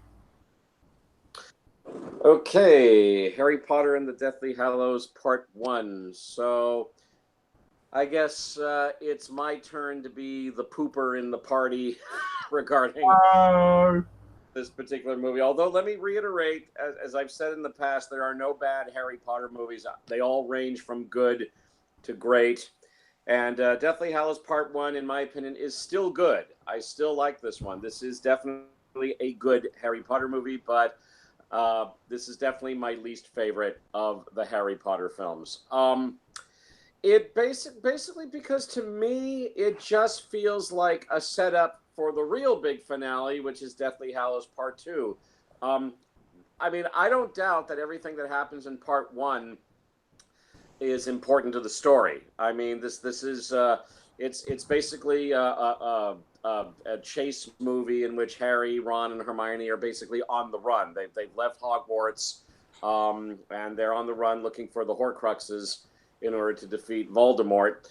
And yeah, Harry's life is definitely in danger, as is Hermione and Ron's, and the stakes are very high here. But to me, it all just feels like set up for the real big finale, which comes in Part 2. And so for me, you get quite a few long passages of Harry, Ron, and Hermione sitting around talking, standing around talking, because they're in hiding out in the wilderness. They're in hiding. And there are some parts of this movie that I did indeed find kind of boring. Not so boring that I didn't like the movie, but just kind of dull, just really dull for me. Which is not to say that Part 1 doesn't have its moments. I mean, when I look back at Deathly Hallows Part 1, the moments that stick out for me, let's see, I guess first of all, we do get a good humorous part, I think, towards the beginning of Part 1, where Harry, they're moving Harry to a safer place, or trying to move him to a safer place. But first of all, everybody has to, I guess, go under a spell or take a potion that makes them all look like Harry. And so they all take on the form of Harry in their house. And that was a very funny, amusing moment. I mean, I can only imagine how many takes Daniel Radcliffe had to do, because I think he had to do it, dressing up as each of the characters for in order to put him into the shot a multiple amount of times. He'd have to get into dresses. Actually, What's that? he had to wear a bra for one of the. He had to wear a moments. bra, yeah, wear a dress for some scenes. He had to dress up as every single one of the characters, and then they would digitally insert him multiple times into the shot. But yeah, that must have taken a long time to shoot just that one scene for Daniel Radcliffe. So, I tip my hat to him for having to go through that. But that turned out to be a very funny moment in the film. One of the few, very few funny moments in Deathly Hallows Part 1. And then they take him into the skies and try to move him, but then they get chased by the Death Eaters, and yeah, we lose some important people. Yeah, Mad Eye Moody gets killed, although we don't see him get killed. Harry loses his beloved owl. What's it? Hedwig? Is that the name of the owl? Yes. Yeah, he loses his beloved owl. So that was a heart tugging moment. And let's see, other parts that stick out for me is when Harry, Ron, and Hermione stop at a diner, and then they get attacked in the diner by a couple of Death Eaters, and that turns into like a great little action scene again with wands being used instead of guns. It's like a wand shootout in the diner, so that was good. I also remember the bit where our heroes they're being chased in the forest. And again, they have to use the wands for defense, but they're being chased. It's like literally a chase scene in the forest, and that was really thrilling. I thought that was well done. The other scene in the movie, although I have to say, if I have to pick out my very favorite moment in Deathly Hallows Part 1, it would probably be the moment of animation that they use, where Hermione is telling the story. She's reading the book, and she's telling the story about, I guess it's about the three components that help me, guys, that make up what? That make up The three brothers. The tales of the three brothers with the Deathly Hallows. Right. She's reading the story, and we're being told the story with animation on the screen. And actually, I think this story of the three brothers is reminiscent of an older children's tale. I think it came from Japan or something like that. About there were like these three brothers who fell in love with a princess, but all three of them were tempted, and two of them get killed. One of them survives, but it reminded me of an older children's tale that J.K. Rowling adapted for this Harry Potter book. But nonetheless, I still thought that the animation and what basically amounts to Hermione's narration of the tale, I thought it was really, really well done. It made for a fascinating little moment in the film. So when I look back at Deathly Hallows Part 1, that's probably my favorite scene in the movie, is that animation of the story of the three brothers. There's also the powerful moment at the end where Dobby comes in to save our heroes, although sadly he gets killed in the process when Bellatrix throws the knife at him. That's a heartbreaking moment. Oh, I also want to back a little bit in the movie. I also thinking about that powerful moment, where Ron has to destroy the Horcrux, I guess, in the locket, but he's given that vision of Harry and Ron, or Harry and Hermione getting together, it looks like they're starting to have sex, but I mean they're obscured. I mean the movie remains in what PG-13 territory, doesn't go into R. There's no nudity, but it is kind of a little graphic. Not majorly. All I'll say is not majorly. They are topless, but the smoke is sort of covering them more or less. Smoke is covering. All I'll say, Alan, is I don't mind seeing Emma Watson nude. That's all I'll say. Especially so she's blossomed into such a beautiful woman. My God, she's gorgeous. She was gorgeous back then. She's even more gorgeous now. In the words of Jim Carrey, beautiful. The only thing I wish she'd shut up about is the feminism stuff, but that's another story. Yeah, but I mean, she doesn't hate men. She's made that clear. She's not anti-male, and I believe her. So I don't hold it against her. but yeah, that was another powerful moment. Kind of a little bit of a shocking moment there, especially for the younger folk in the audience. But yeah, that was all another powerful moment I remember, where Ron gets that vision of Harry and Hermione together, but then he destroys the Horcrux. But in between these moments from the film that I do think are good, I just think we get just these long passages where they're just sitting around talking or standing around talking. And for me personally, it drags. I mean, it may indeed be an essential part of the story, but I just think it just kind of dragged for me. Although I did think it picked up a little bit where we get that charming little moment where Harry and Hermione. Ron has temporarily left them due to a dispute between Harry and Ron, but Harry and Hermione are in the tent and they have that little dance together. It's almost like a flirtation, and you almost think to yourself, are Harry and Hermione going to get together, or are they not? It's just, in the end, it just winds up being just a little flirtation, a friendly flirtation. But they have that little dance with each other in the tent, and I thought that was a very sweet, charming moment. But ultimately, I'll wrap this up. But ultimately, it just, the whole movie as a whole, it just seems to be just a setup for Deathly Hallows Part 2, just a setup for it. And needless to say, the movie ends on the cliffhanger moment when Voldemort finally goes into Dumbledore's grave, and he gets, the big wand that he needs to win. And that's a great cliffhanger moment. It's like, oh shit, he's got the wand. Oh shit. But overall, that there were some dull parts in the movie for me, and it all, as despite all those good moments I mentioned, it all just feels like a setup for Part 2. So that's why I don't rank Deathly Hallows Part 1 all that high. That's basically why it's my least favorite of the Harry Potter films, but it is still good. It is still a good Harry Potter film on its own. But yeah, it's the Harry Potter film that I put at the bottom of my ranking. So on a scale of 1 to 10, although I like the film, I give Deathly Hallows Part 1 a 7 out of 10. Cool. Okay. So I will try and keep this brief because we are running. Well, in UK time, we're running close to midnight, so I need to wrap this up quickly. And we got one more film to do as well. So, the Deathly Hallows Part 1. I really like this film, and I agree with Jack completely. This is an underrated gem.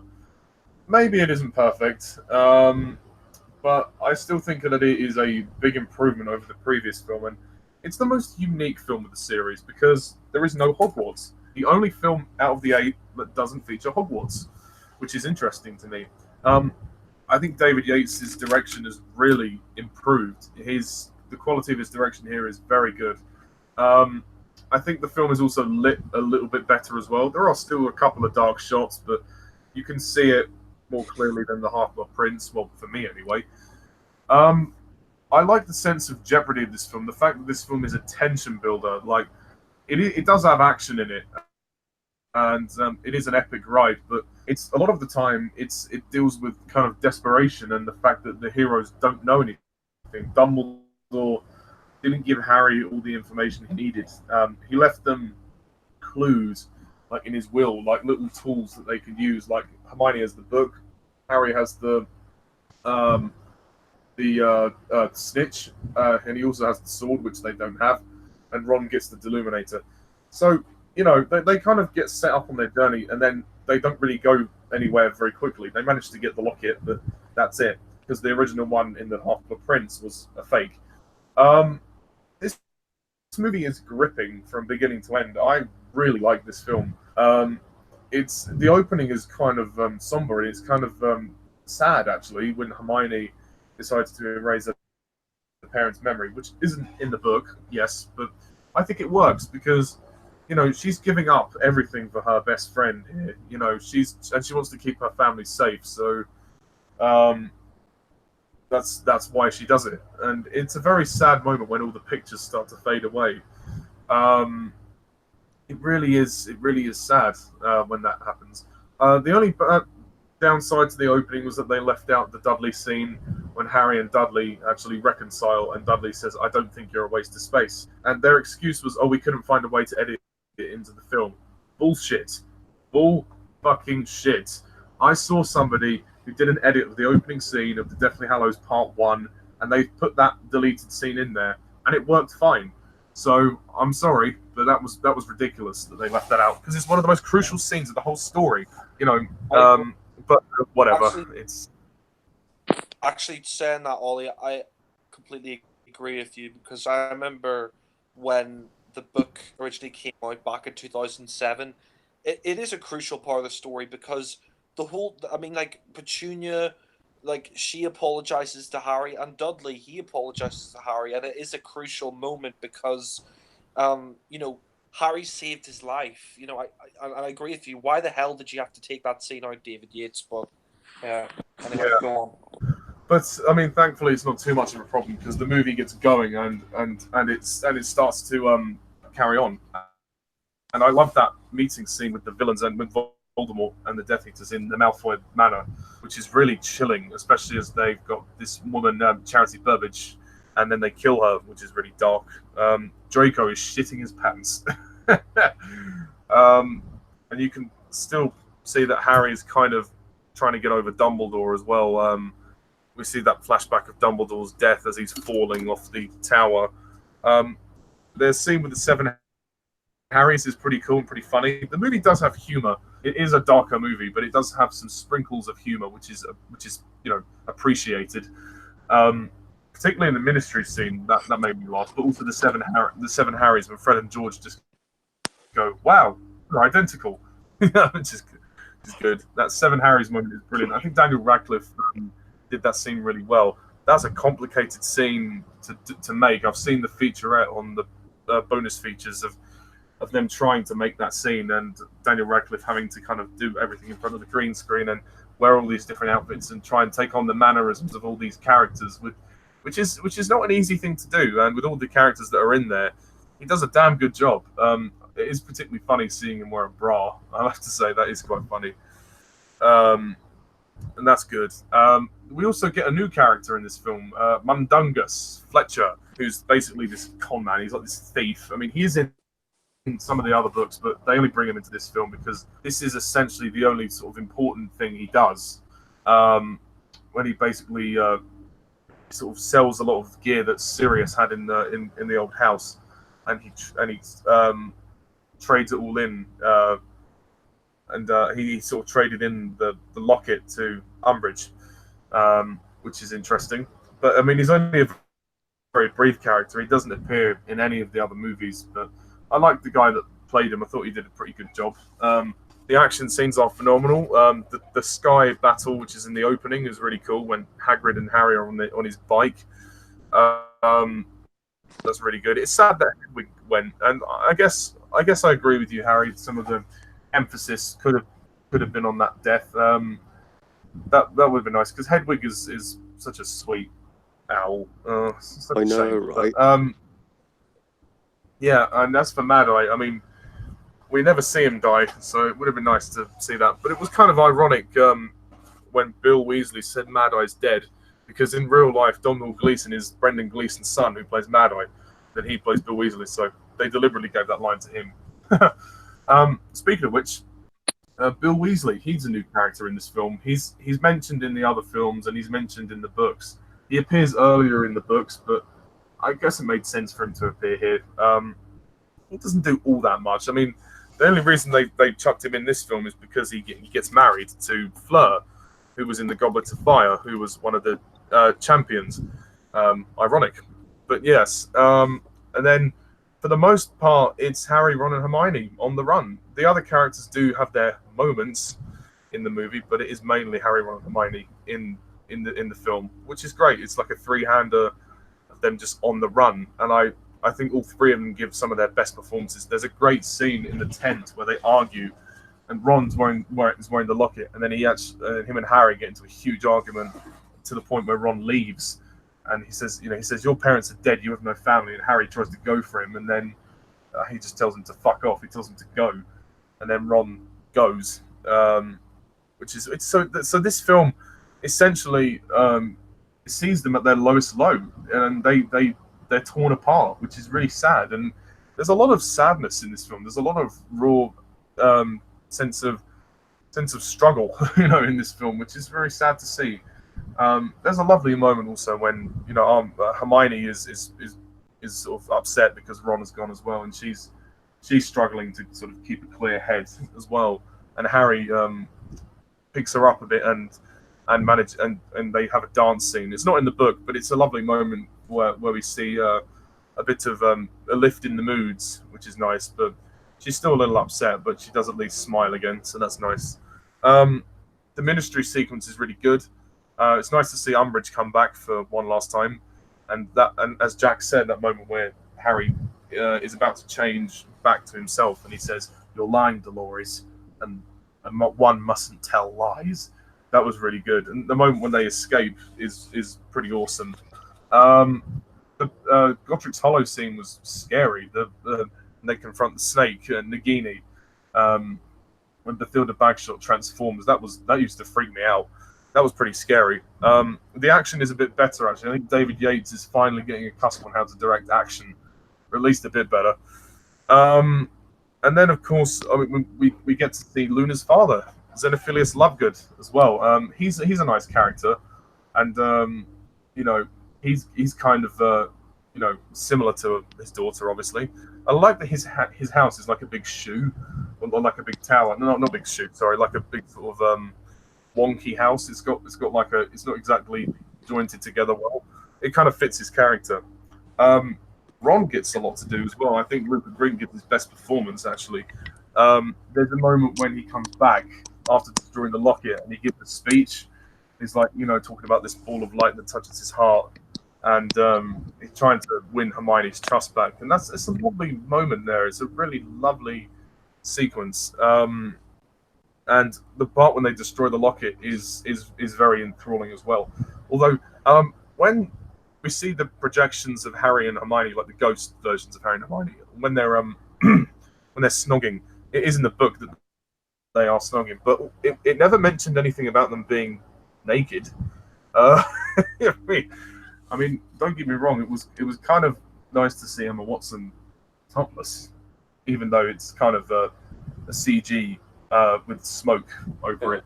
But it's a little bit strange, really, because a lot of kids will have been watching this film, because this film's 12A or PG-13 in America.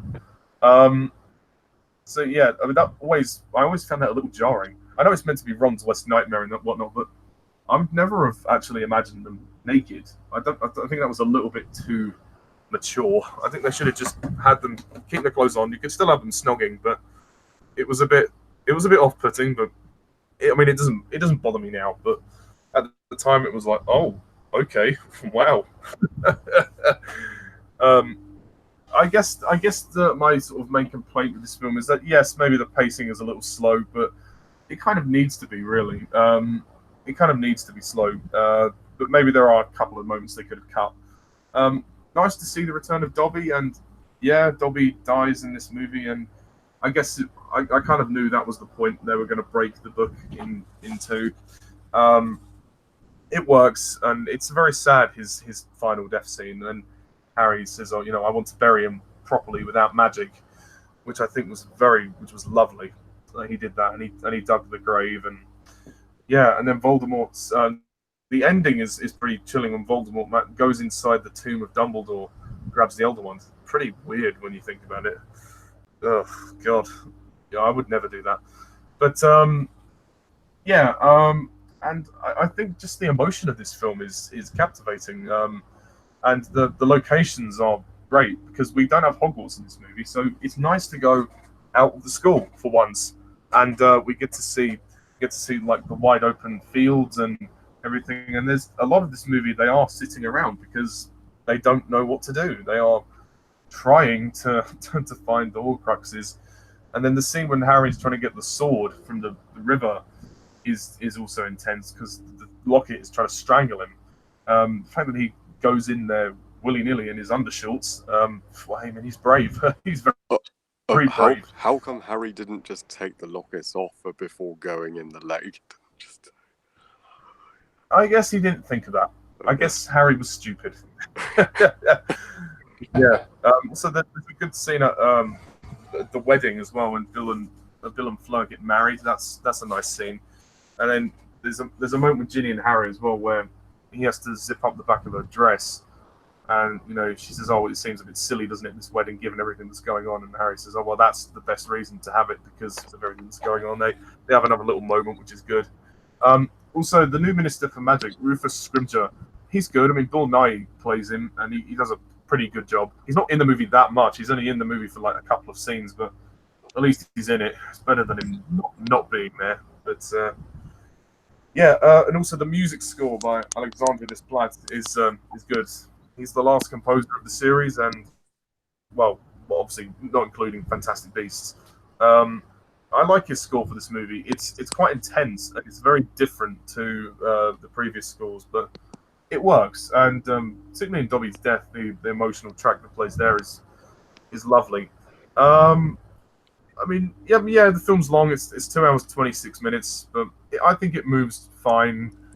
Yeah, a couple of slow moments, but they weren't necessary. But yeah, I think that it is a great setup for what would be an action-packed part 2.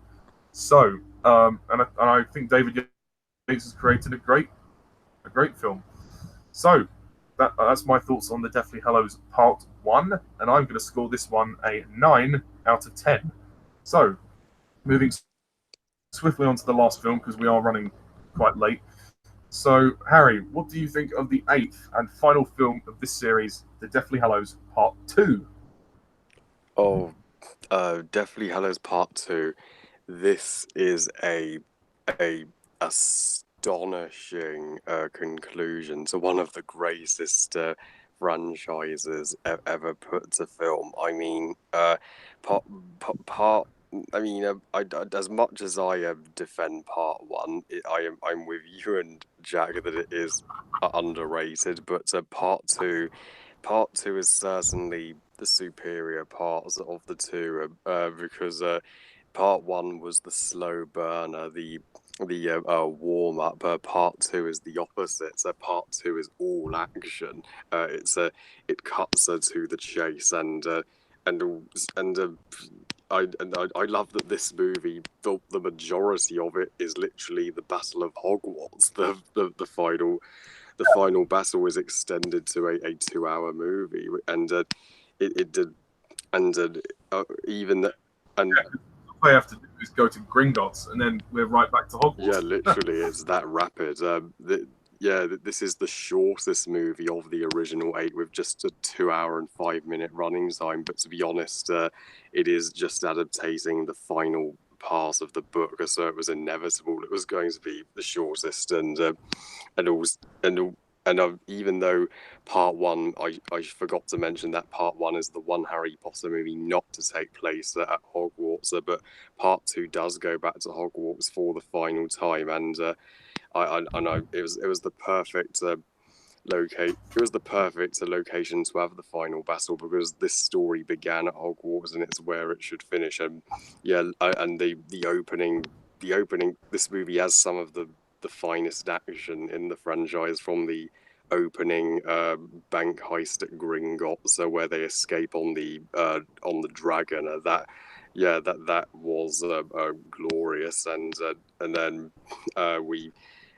the Battle of Hogwarts itself is one of the grandest final battles in cinema history. It's awesome to just see shit blow up in this movie, and at the same time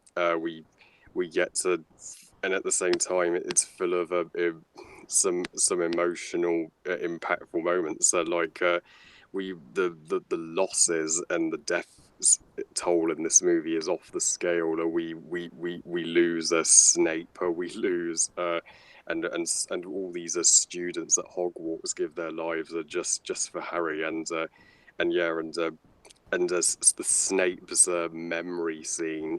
My God, that is a Snape's story concluded in the way I never thought it was, and by God, it may Snape is truly such a tragic character. How he loved Harry's mother, Lily, and that's why he hated Harry's father, because James took Lily away from him, and we find everything else in this movie. This movie resolves all the unanswered questions. We know that Dumbledore instructed Snape to kill him. We know that Harry is the final Horcrux and needs to willingly sacrifice himself. And this movie, it certainly has the most heart-wrenching moments in the franchise by far. It's a movie that you can't watch without bringing a tissue, especially the Forbidden Forest scene where Harry has the Resurrection Stone and he chats with Lily and James and Sirius and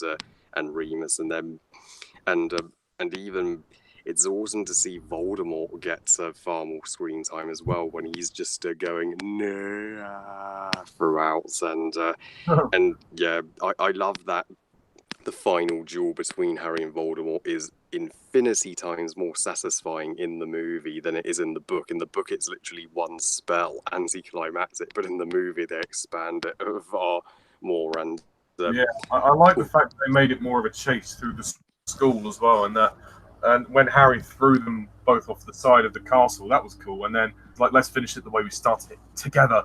And then they have that final moment where they join wands, and then he finally defeats him, which is so satisfying. yeah, I agree. That was freaking epic, and also Voldemort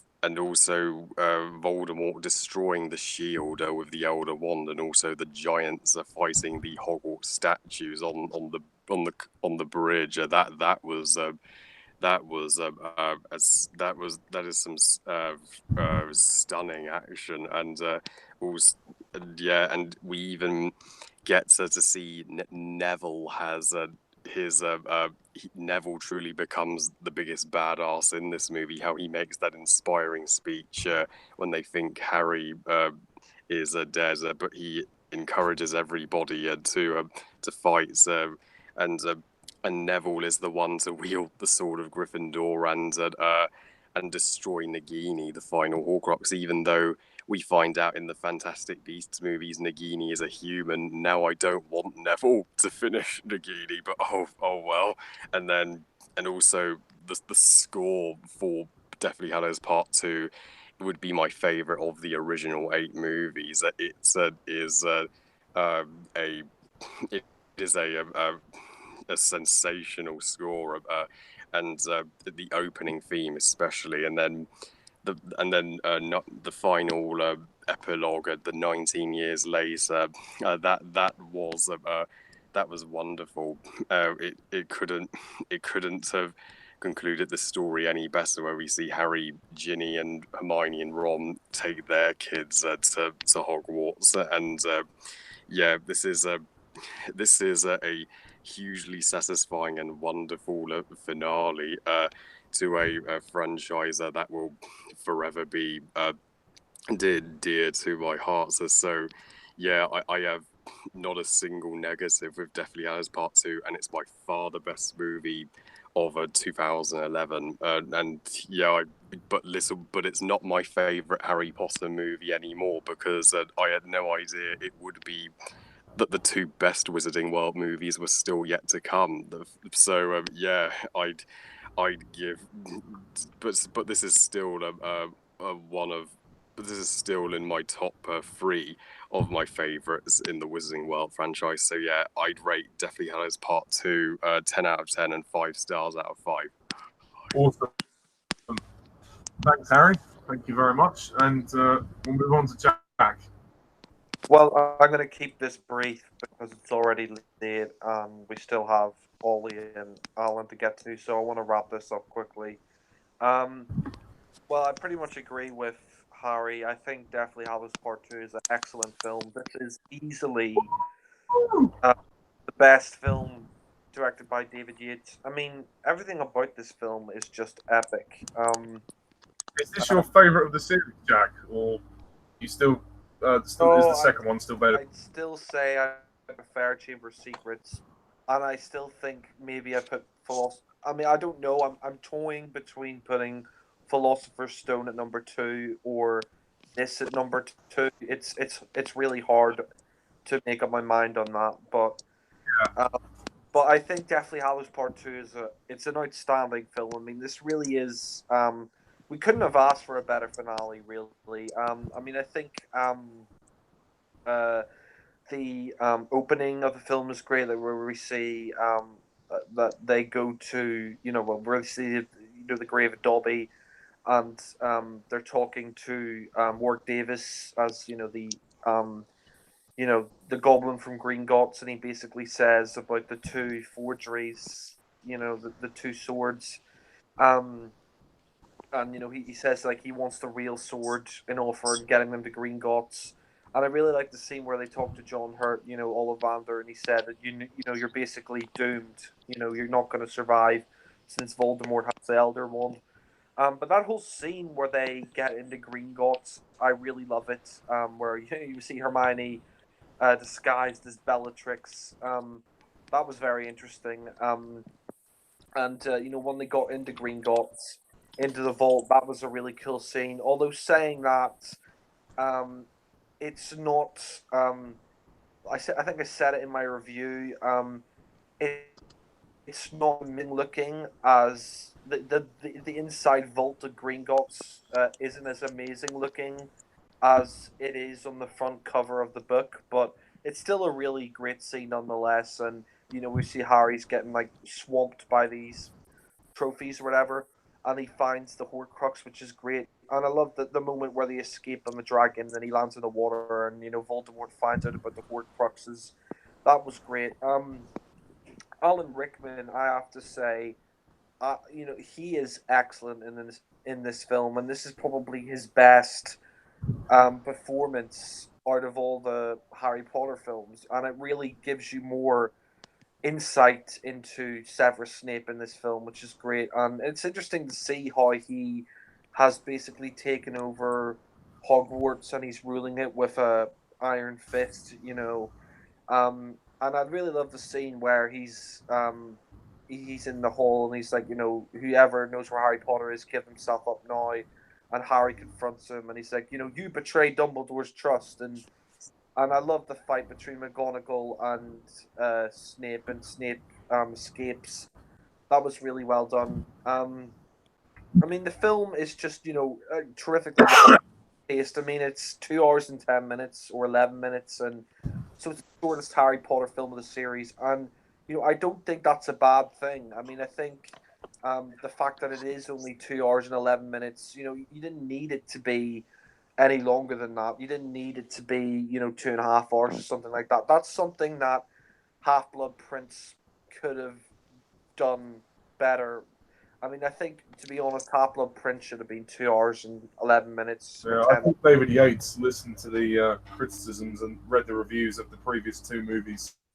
Yeah. So there's a lot of people found part one to be quite slow. So yeah, Yeah. took that on board. I mean, this direction here is a lot more confident, and I love Harry's dilemma in this because he's gonna have to face Voldemort. He's gonna have to destroy the rest of the Horcruxes and finally meet his maker. And it's a great moment, and the whole film is just so epic. Like where we see they get the statues down and they put the whole barrier across Hogwarts. That was great, and I love the scene where Harry's he's talking to the Grey Lady about or the lady in or whatever it was. The diadem. Yeah. Yeah, not the Lady in Black. That's that's another Daniel Radcliffe film. The Woman in Black. Yeah. Yeah, but the Grey Lady or whatever. Yeah. The actress is actually the same actress who was in. She was in Train Spotting, and she's been in Boardwalk Empire as well. She's a very good actress. But I like that scene where he's talking to her. It creeped me out when she screamed at him at first, but it's interesting where she says, you don't need me to tell you where it is, and he finds out it's in the room of what requirements, like the tiara or whatever it is that he needs to destroy. It's the last Horcrux has been missing for centuries, and of course he had the vision of Ravenclaw.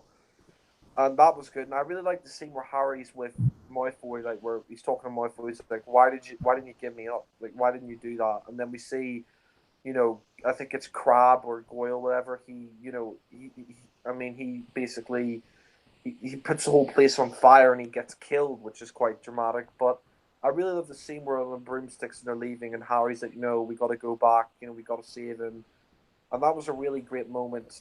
I mean, the film is just rocket fast. I love the scenes where they're at Voldemort and his army are outside Hogwarts, and we see Neville is there making fun of them, and then the barrier comes down because Voldemort uses his magic from the Elder Wand, and then and then Neville's being chased. That was really funny. Um, it's just such a great film. I love it. And the scenes, I love the moments where what was it? Uh, Ron's mother, Julie Walters, and Mrs. Weasley. I love the scene where she kills Bellatrix. That was great. Not my daughter, you bitch. That was great where she kills Bellatrix. And this film has a lot of loss of life, a lot of cost to it. I mean, I think Fred passes away in this film, and that was such a dramatic moment. That was so like heartbreaking. I mean, it was completely heartbreaking because it's like it's like why did he have to die? But nonetheless, it gives the film consequences, and I love the scene where. Also, sorry, Jack, to interrupt. Not to mention that Lupin dies as well. Lupin and Tonks, they die as well. Yeah, yeah, that's very dramatic. And I have to say, uh, I love the moment where Snape's with Voldemort, and Voldemort says to him, you killed Dumbledore. The Elder One will never truly be mine unless I kill you. And his death scene is really gory and quite dramatic. And I love the scene where, Harry gets the tears from him, and he uses the memory, and he finds out basically that this whole time he's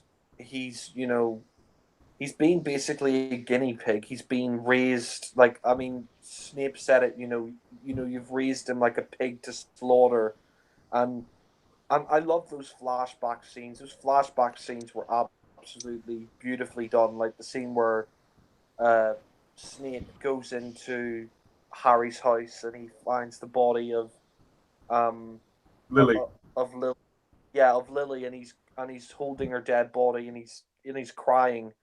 That is incredible acting by Alan Rickman, and you can really tell that Snape, even though Snape didn't you know particularly care that much for her husband, and even though he had a dislike of Harry because he reminded him of his because he reminded him of James, he still cared for Harry. I mean, he was Harry's, I guess you could say, guardian angel. I mean, he was there the whole time looking after him, and Yeah, even though in his own way, it was a love-hate relationship. yeah, it was a love hate relationship, um, and I really like that, and and I like that line that he says to Dumbledore, where Dumbledore says he must die. Voldemort accidentally put a Horcrux in him that night. He has to die to kill Voldemort, and then Snape says, you're raising a pig to slaughter. He's like, since when did you start caring? That was really well done. And also, I forgot to mention that line he said before he dies. That was a really great moment where he's like, "You have your mother's eyes." That was a great scene. And Snape. This film made Snape one of my absolute favorite characters of the series. I mean, I always like Snape, well, yeah, I always like Snaped. Snaped. I always like Snape a hell of a lot, but this film and the book as well just made me. I mean, he could quite possibly be my favorite character. I don't know. I mean, but he's definitely one of them. He's just a great character. Um, and the way he killed. We find out he killed Dumbledore because Dumbledore's dying already. That was great, and I love when Harry finally confronts Voldemort in the forest, and Voldemort, basically, I guess you could say, kills him, and then you had that weird sort of dream sequence where I guess you could say Harry is in purgatory or something like that, and then he's talking Yeah. to he's talking to Dumbledore, and he says, "Am I dead?" And he's like, "Can I go back?" And he says, "Yeah, you can go back, but it's your decision. Do you want to stay dead or do you want to go back?" And he goes back, and I love the final moments where Ray finds Voldemort, like where he's like, Harry Potter is dead. That's just a great moment, and when Ginny's like crying, and um, I I love the fact that Neville, he's going over the side and he gives that speech, and the finale is epic where we see Harry's alive and he's chasing after Harry, and they're trying to destroy the final Horcrux, the snake, and we see uh and I also love the reference to Chamber of Secrets as well. That was a great moment when they go back into the chamber and they have the kiss, Ron and Hermione. That was a great moment because we've been building up to that for for the whole series. Basically, that was a fantastic moment, and it's nice to see they return to the Chamber of Secrets.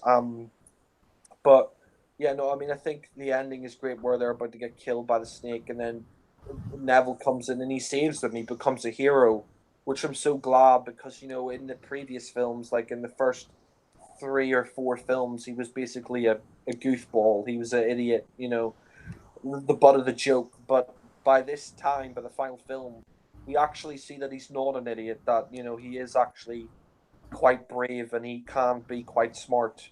And I also like the fact that in this film that Hermione is kind of shocked by Ron's intelligence, which is kind of funny. She's like, "Oh, brilliant! It's brilliant!" It's really funny. Um, and it's really nice to see them together at the end where they're holding hands and Harry sees them. And then I love the finale where Harry's fighting Voldemort, and long Neville's destroyed the Horcrux, and Voldemort literally turns into ash, and the ending's great where they walk out and Harry, he snaps the wand and he throws it away, and I think that's a powerful scene because Harry's basically he's saying no because I mean that wand, it could corrupt him. It's so powerful, it could corrupt him, and he basically just he gets rid of it. Yeah. And Also, it's a note. Sorry, Jack. In the book, Harry actually leaves the wand in the drawer in Dumbledore's drawer, but I think it's actually better for him just to snap it and throw it away because that way nobody can get it and nobody will fall under the power and the influence of it. So yeah, I agree yeah. with you. And I like the final scene, like even though that all the death and destruction, um, that they have finally come victorious and they've finally defeated Voldemort. And I love the final part of the film where it says 19 years later, the epilogue, and we see Harry bringing his kid to platform 9 3/4, basically where it all started, and Hermione's with Ron, and you see Malfoy there, and I really love the scene where son says, "Oh, what if I go into Slytherin? I don't want to go into Slytherin." He's like, "What?" And he's like, "Well," he says, "Well, I'm sure Slytherin will have a great pupil there." And I love the way he named him after, he's like Albus Severus Dumbledore. He's like he was from Slytherin. He was the bravest man I ever knew, and and he says to him, the Sorting Hat takes you know takes your decision into account. And I love the final scene where all their kids, like Ron and Hermione's kids and Harry's kids and Malfoy's kids, they all get on board the train, and we have that final shot of them leaving on the train, and then we zoom into Harry, Hermione, and Ron.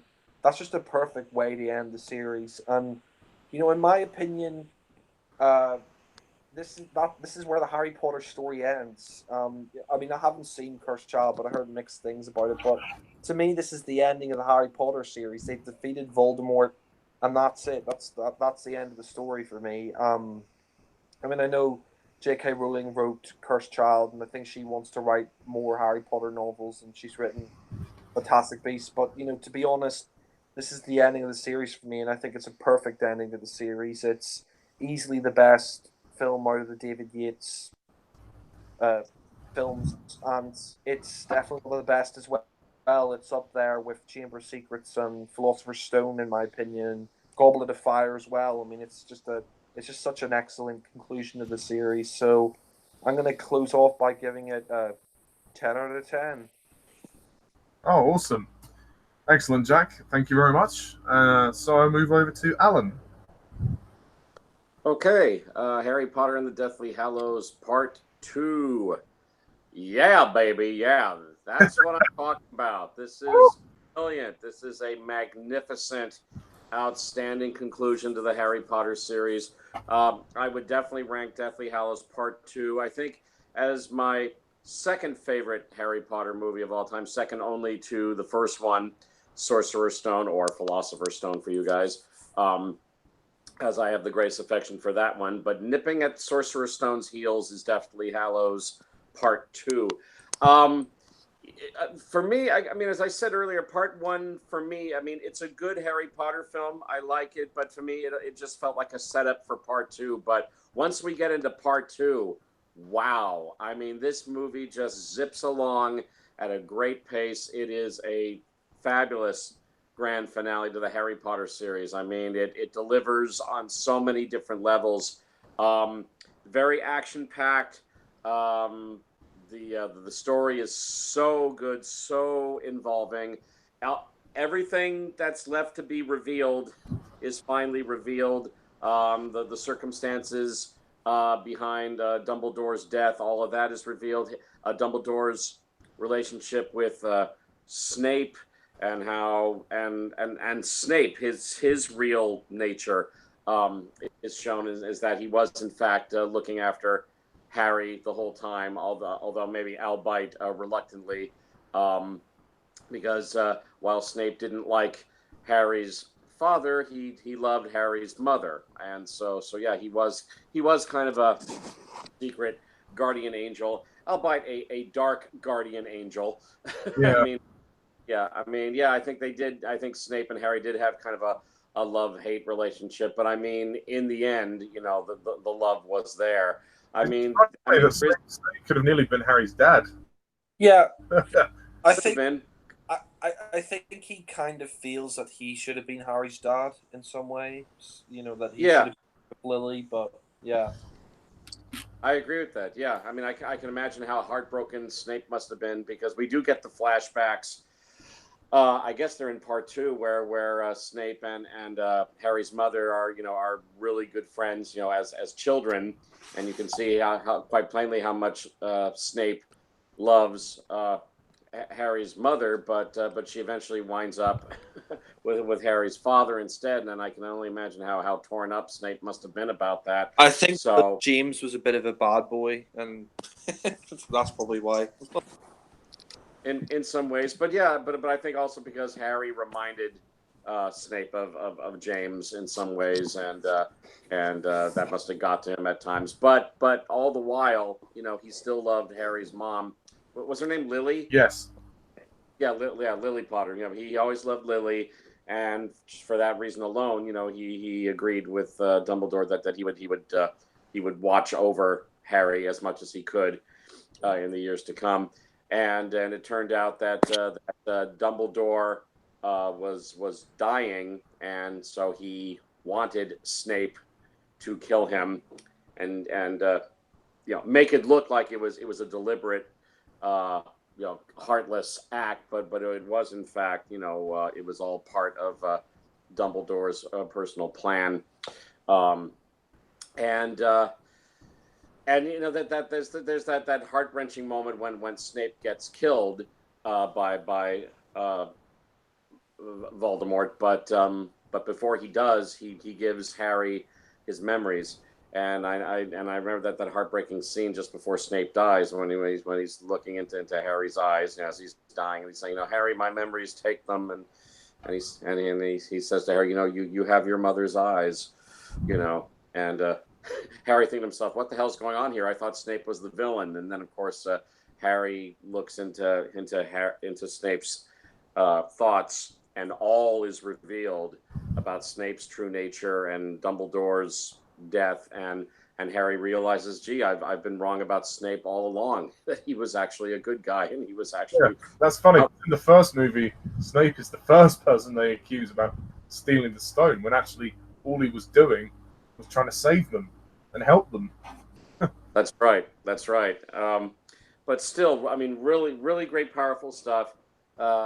Great performance from Alan Rickman. Rest in peace, Alan Rickman. He is greatly missed. I also liked how they made him look younger in this one. I thought it was very effective, and the scene. I mean, we see Snape showing up at Harry Potter's house when he was just a baby, after Voldemort has just killed Harry's parents. And I mean, that scene where Snape is holding, Lily's dead body in his arms and he's crying. That was very powerful. And seeing his death scene as he's dying and says, you have your mother's eyes, Very powerful stuff. Very, very powerful performance. And I think the performances from the main leads are all great. Daniel Radcliffe, Emma Watson, Rupert Grant as the main trio. They are in top form here. Terrific action. I love all the stuff at the beginning when they get into the bank. And then there's a dragon that has to be dealt with. That's all great stuff. I'll try to speed things up here, but I mean, once the final battle kicks into gear, and it's just an all-out slugfest.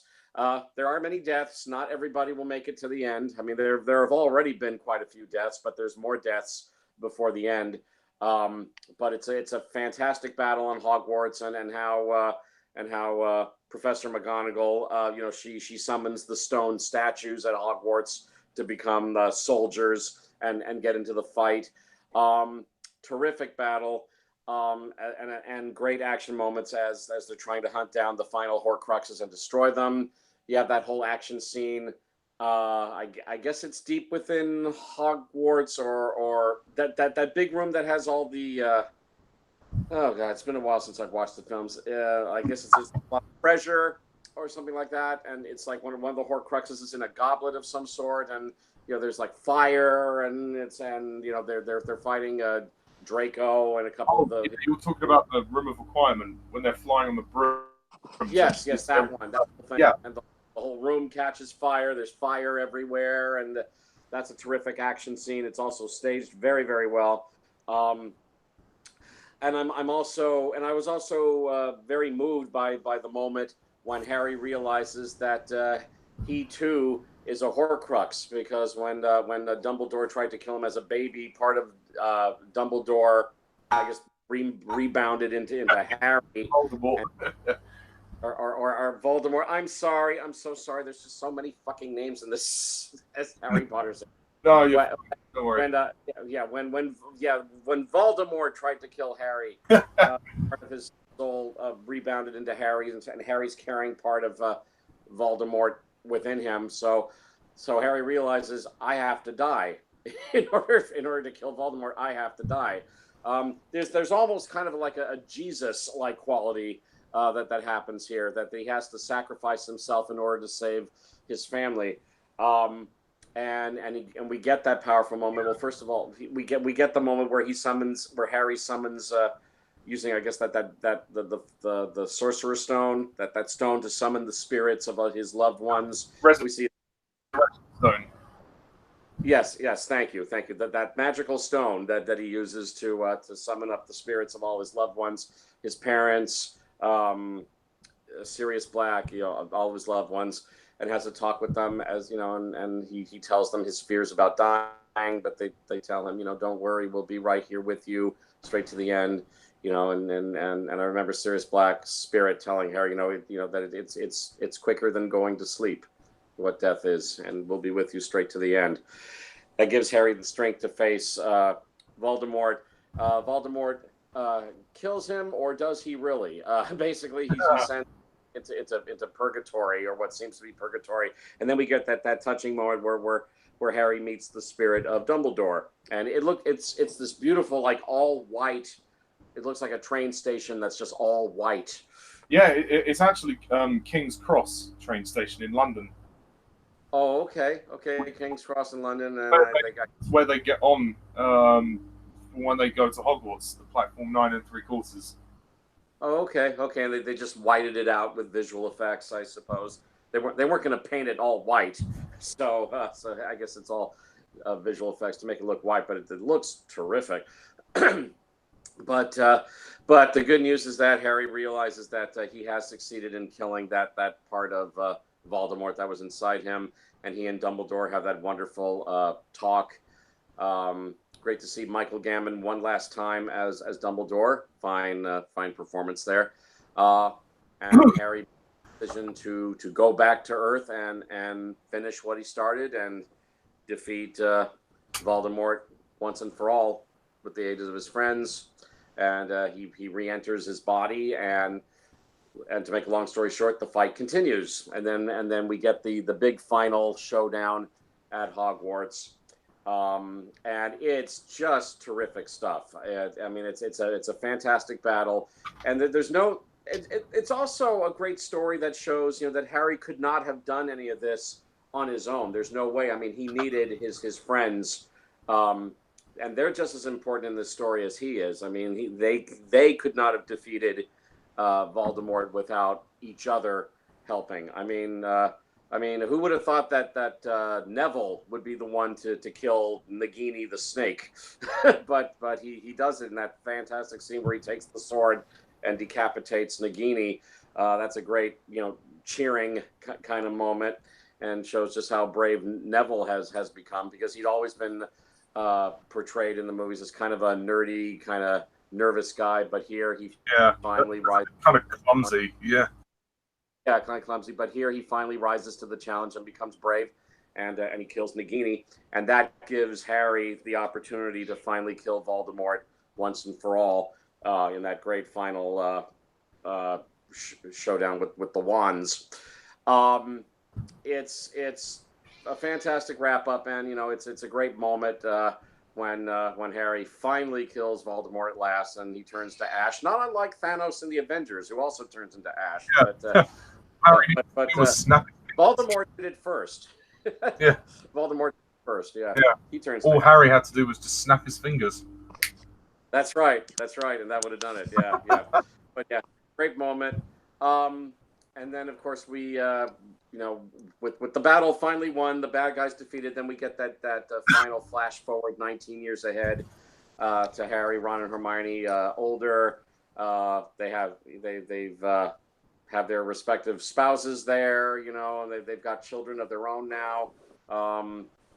We see Harry see his children, that I guess he's married Ginny Weasley, and we see them see their children off to Hogwarts, and it's a great final moment and a fantastic wrap up to overall a fantastic movie franchise. All the movies vary in quality, but as we've been saying right from the get-go, there is not a bad movie in the bunch. They all range from good to great. And Deathly Hallows Part 2, I couldn't have asked for a better wrap-up, a better finale to the whole series. So it goes without saying that Harry Potter goes out on a super high note, fantastic finale with Deathly Hallows Part 2, and I give Deathly Hallows Part 2 a very easy 10 out of 10.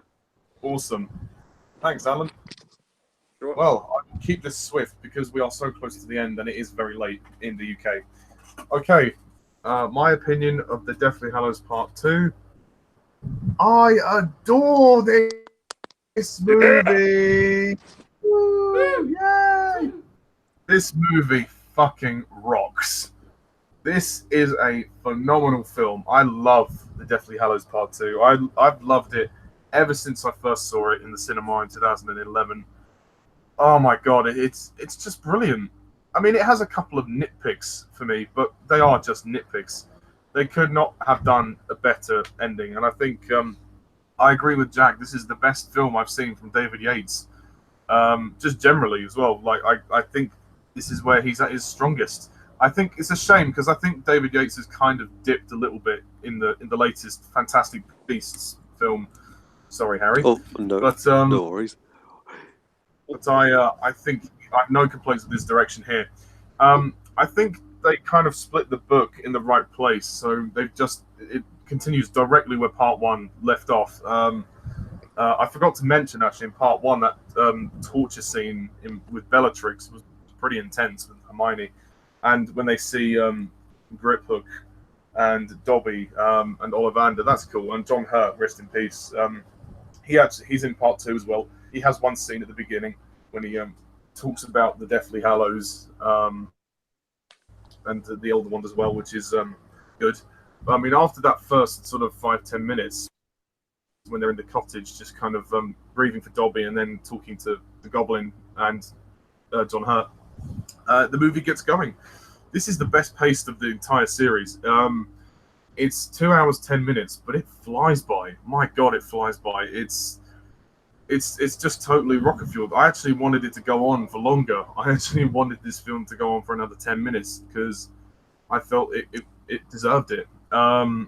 It's perfect. Well, it's nearly perfect. The first sort of act when they go into Gringotts to get the cup from Bellatrix's vault, that was pretty awesome. I love that scene. There's some nice comedy as well. There's a few sprinkles of humor here and there. But when they fight the dragon, well, not fight the dragon, sorry. When they escape on the dragon, that's pretty epic. And also when they ride on the cart just to get to the vault, they've kind of turned that into a bit of a roller coaster ride now. In the first movie, it was just a straight ride to the vault, but now they have to go all the way around past the waterfall and down in the mine. It's like a mine. It's like a roller coaster. I mean, they've probably got it at the Harry Potter resort in Orlando. And then we get to the Battle of Hogwarts, and we actually get to meet. None of you guys have mentioned this, but Aberforth Dumbledore, who is Dumbledore's brother. Yes, he that's doesn't right. appear in any of, Yes, he doesn't appear in any of the other movies. It was hinted at in part one, but they never explain it. I mean, he's played by Kieran Hines, who's a good actor, and they made the makeup look very much like Michael Gambon, which I was impressed by. Sadly, they don't delve into the backstory very much. I guess they wanted to just get on with the movie, really. Unless they kind of knew they were going to go back to do the Fantastic Beasts movies, which they're kind of going into Dumbledore's past a bit more in that series. But yeah, I mean, it's just a little minor thing. I would have liked to have known a bit more about the backstory. I mean, I've read the book, so I kind of know what happens. I would have liked to have seen it on film, but I think we're probably going to see it in Fantastic Beasts, so I'll let it slide. But I think it's a great scene, and it's nice that they included him in the film, even though he's only brief. And then the battle commences, and it is all-out war. I mean, how this school's not been shut down, I do not know, because... They send the younger kids home. They send the first and second years and third years home. I don't know about third years, but they definitely send the first 2 years of students away because that would be too dangerous. But the others have to stay and fight. Even the other ones, surely the parents would complain and say, "What the hell? You want my son or daughter to risk their lives and death for you? No, fuck you!" Seriously, it is a little bit strange how this school's not been shut down or been reported to as a danger to health and safety. But that's going. I mean, it's not realistic anyway. This is a fantasy world, so whatever. I mean, the world itself is pretty shit, no matter where you go. At this point in time, their world is being essentially run by Voldemort.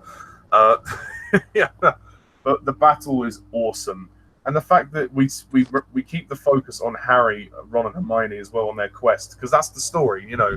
A battle is a battle, but a very good battle is one that actually helps focus and progress the story. I mean, this battle is not on the epic grandeur of like the Lord of the Rings, no way. But it's still pretty awesome for what it is. And the moments of battle we do see are very well done, and there's a great action sequence when they go to the Room of Requirement and get the diadem, which is one of the Horcruxes, and then they fly out on the brooms, and Goyle can't control his spell, burns the room down. In the book, it's actually Crabbe that does that, but due to reasons, the actor that played Crabbe was actually fired from the set after the sixth movie because apparently he'd been growing drugs, and they found out about it, and then they sacked him. So they changed it for the last film so that Goyle died, and they had this other guy called Blaze, who's the black guy who's in the scene as well. So that's the reason why they changed that. But yeah, look that up. That's an interesting story. But it's just this movie just keeps going, and it's just brilliant. It's just absolutely brilliant. I mean, you could argue that it is just a movie with a big fight. There isn't much character development, but I would actually beg to differ that. But I mean, we have a lot of character development in the first 7 movies anyway, so you know, whatever. But I think the deaths are very hard hitting. Fred dying was very sad. I mean, we don't actually see them die; we just see them dead on the floor. In a way, that's actually more powerful. And we don't see how they died; that they're just there, and it's kind of horrific, really. So the stakes are very high, and also seeing Lupin and Tonks die was very sad. But I think the saddest death for me is Snape. The way Snape goes after, and then when we find out about him, that's equally more so sad. The last scene, I mean, when he's the snake attacks him, and then he tells Harry to take his tears and go to the pensieve, and he says, "You have your mother's eyes." That was powerful. I'm really glad that was his last line, because Harry looks at him like, "What the fuck? He would never say that to me." And then I agree with you guys. Also, sorry to interrupt. I also think it's a good way to have that be his last line, because he's dying, and you don't want to end it on a sour note, like a snide remark or something. Like turn to page 394. Like That'll be a way to end his time. Yeah, and as you said earlier, Jack, the memory sequence is beautiful. I mean, it's not quite as lengthy as it is in the book, but I don't think that it needs to be. It tells the important bits of the story, and it does it very well. And you see why Snape made the decisions he did, and why he was the way he was with Harry, and also the relationship he wanted to have with Harry's mother, because he fell in love with her, but sadly she didn't reciprocate the feelings. I mean, the book is more detailed, but it still works for the movie, and it makes sense. And you totally see, the impact that Harry's mum had on Snape. And then, because he has the same Patronus as her, and Snape sent out the doe in part 1 when Harry was in the forest. So he's always tried to, as you say, kind of be the sort of secret guardian angel of Harry. But it's just been very awkward because he hates Harry's dad. Harry's dad bullied him. So, yeah, Harry's got a sort of mixture of that in him. And then it's very sad to see him go. Think, sorry to interrupt again. I also think it's the fact that he sees a lot of James and Harry, and he doesn't like that. Like, he thinks like Harry's a bit too cocky, a bit too arrogant, that kind of stuff. Like, But anyway, sorry. Go on. Yeah, that's fine. But yeah, and I mean, he knows that Harry is innocent in all of this, and it's just again, it's that conflict inside. It's like it's the woman he loves, the eyes of the woman he loves, with the face of the man he hates. So it's a bit awkward, but nevertheless, his death is great. There's also a great moment when Snape and McGonagall have a brief duel, and then he basically fucks off out the window, which is good. That's cool, because he becomes the head of Hogwarts while after Dumbledore dies. You think that McGonagall would take over that role, but no. I guess when Voldemort being in charge, you're just doing what they want. They don't go into the running of the school as much in this film, but basically, I mean, the kids, they're being taught the unforgivable curses, the killing curse, and then the other curses, which they weren't supposed to be. But so dark times are still mounting. And I also love the moment when, I don't know if you guys mentioned this, when Ron and Hermione actually kiss for the first time. Thank the Lord. Oh, yeah, and they go back to the Chamber of Secrets.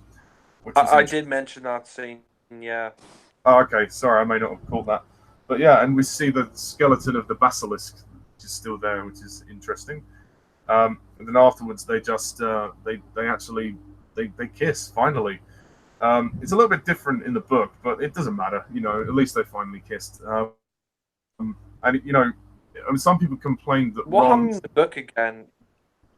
Well, I think in the book, Ron and Hermione have come out of the Chamber of Secrets, and they find Harry, and then Ron says, "We need to go and get the house elves. We need to make sure they're okay. We need to get them out." And then Hermione looks at him and just snogs his face. She loves him for saying that, and she just snogs him. And Harry's just standing there like, "Excuse me, there's a war going on. Can we stop snogging, please?" It's quite funny, but I didn't mind it in the movie. It still works. And it's nice to see Ralph Fiennes as Voldemort. I think this is his best performance. I mean, probably because he gets the most to do, but he's very good in this film. You can see him as he's starting to weaken. He's starting to realize that, oh shit, they know about the Horcruxes. I need to start upping my game. So yeah, and that moment when he does actually kill Harry is powerful. And then Hagrid's there as well, and he's like, no, what are you doing? It was so well done. It was so well directed. And then the final duel they have is really great, or the final fight, I should say, because it goes on for a bit. They fight in the school, and then they chase each other around, and then Harry grabs him, and they go off the edge, and then they fly around, and then they land in the courtyard, and then they finally have their final duel, and then Harry eventually apprehends him, and then Voldemort disintegrates. But I mean, my God, it's epic. In the book, it's not quite as epic. It's still good, but I think it was good that they made it more of an action sequence. I think that's what it needed. Also, Molly Weasley killing Bellatrix was great. That was very brief. She just goes, "Not my daughter, you bitch." I love that line. That's a great line. Right. Yeah. And also Neville is brilliant in this film. He gets such a lot to do. His character's come full circle. He's really become a leader. While Harry's been away, Neville's been manning the fort, and he's really matured. He's really grown up, and he has the sword, and he actually kills the snake in this one, which is an epic moment. I also think the soundtrack for this film is phenomenal. Alexandre Desplat composes a great score. It's not the best, but it is a good score, and it really works for this film. It heightens the tension. And one of my favorite scenes in this film is when the statues come down. McGonagall says, "Pier totem locomotor," and then she goes, "I've always wanted to use that spell." Great moment. So there are some laughs in this movie. There's a couple of funny lines. So it's not depressing or anything. But this is a war movie. It is an epic showdown. And there's also a good scene with this ghost called the Grey Lady, where Harry has to find out where the diadem is. And it's ironic that their whole journey actually led them back to Hogwarts. That a couple of the Horcruxes were in Hogwarts. Well, the diadem was, but Nagini sort of ends up coming back. But it's funny, they went on such a long journey and they just come all the way back to where they started. But hey ho, that's the way it worked. Everybody gets their moment to shine. And the battle scenes are terrific. It's very moving. The ending is wonderful.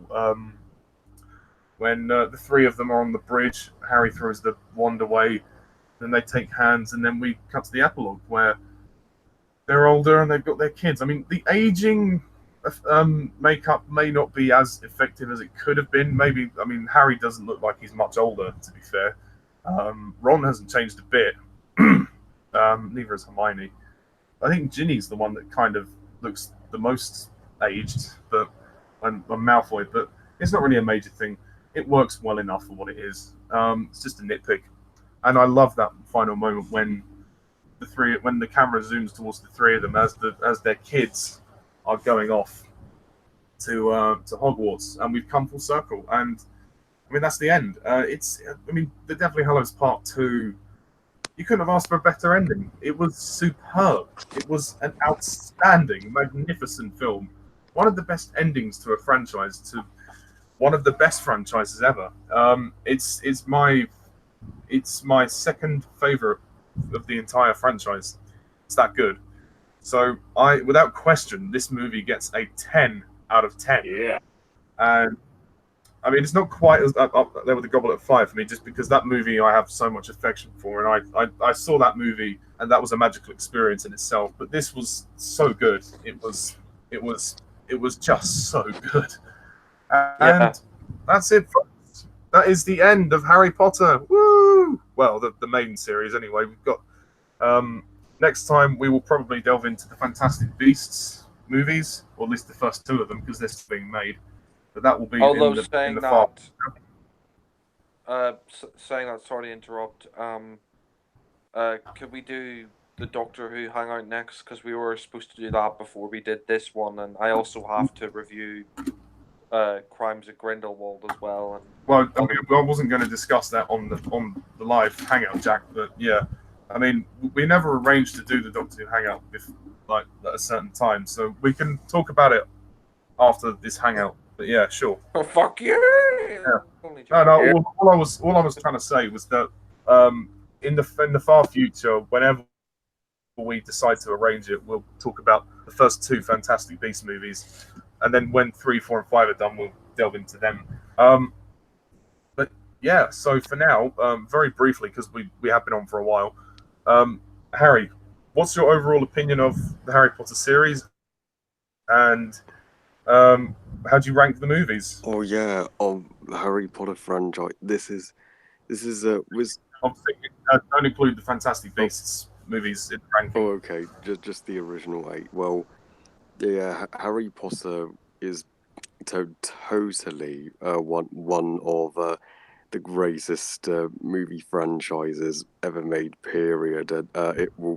It still remains one of my personal favorites. Rarely do we have a franchise with not a single bad installments that lasted an entire 10 years, and yeah, so yeah, I'd rank the movies, the original 8 at least, definitely Half-Blood Prince at the bottom, and then Philosopher's Stone, then Chamber of Secrets, then Prisoner of Azkaban, Goblets of Fire, Order of the Phoenix, Deathly Hallows Part 1, and Deathly Hallows Part 2. So yeah. Oh, cool. Thanks, Harry. So, Jack, just briefly. Well, I agree with Harry. I love the Harry Potter series. Since I was a kid, really, when I saw the first one and read the books. As for ranking, well, I'd say, well, this could change, but at the bottom would be Half-Blood Prince. Then after that, maybe Order of the Phoenix. Then, Prisoner of Azkaban, and Deathly Hallows Part 1. How many is that? 4 was that? I think so, yeah. Yeah. I was trying to think. Goblet of Fire. Then it would be Deathly Hallows Part 2. Then Philosopher's Stone, and then number 1, Chamber of Secrets. Chamber of Secrets because I have a lot of childhood memories loving that, and it's my favorite one. But I agree with Harry. Not a single shit one in this series. I mean, some are definitely better than others. But there isn't one I would dread rewatching. So yeah. Cool. Thanks, Jack. Alan, what about you? Again, this is coming from somebody who's never actually gotten around to reading the books, but I would definitely love to read the books if I ever get the time. But just going by the movies themselves, I mean, I think the movies are wonderful. It's great entertainment. I mean, from the moment I saw the first film, Sorcerer's Stone or Philosopher's Stone, I was definitely entranced and just very captivated by Harry and his whole world of magic and wizards, and and I enjoyed all the characters, and I could see quite plainly why this particular children's series of books is so popular, and why it has fans all over the world. And having only seen the films, I can only say that I think the films overall are just wonderful, wonderful movies.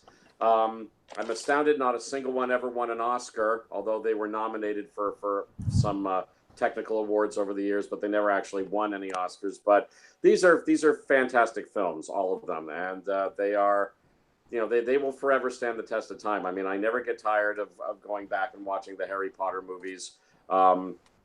They're all good. They all range from good to great, and they are timeless films. They are timeless films. Great entertainment, all of them, to varying degrees. But it's a wonderful film franchise. I mean, they really, really held it together from the first film from the first film to the last. They are all great.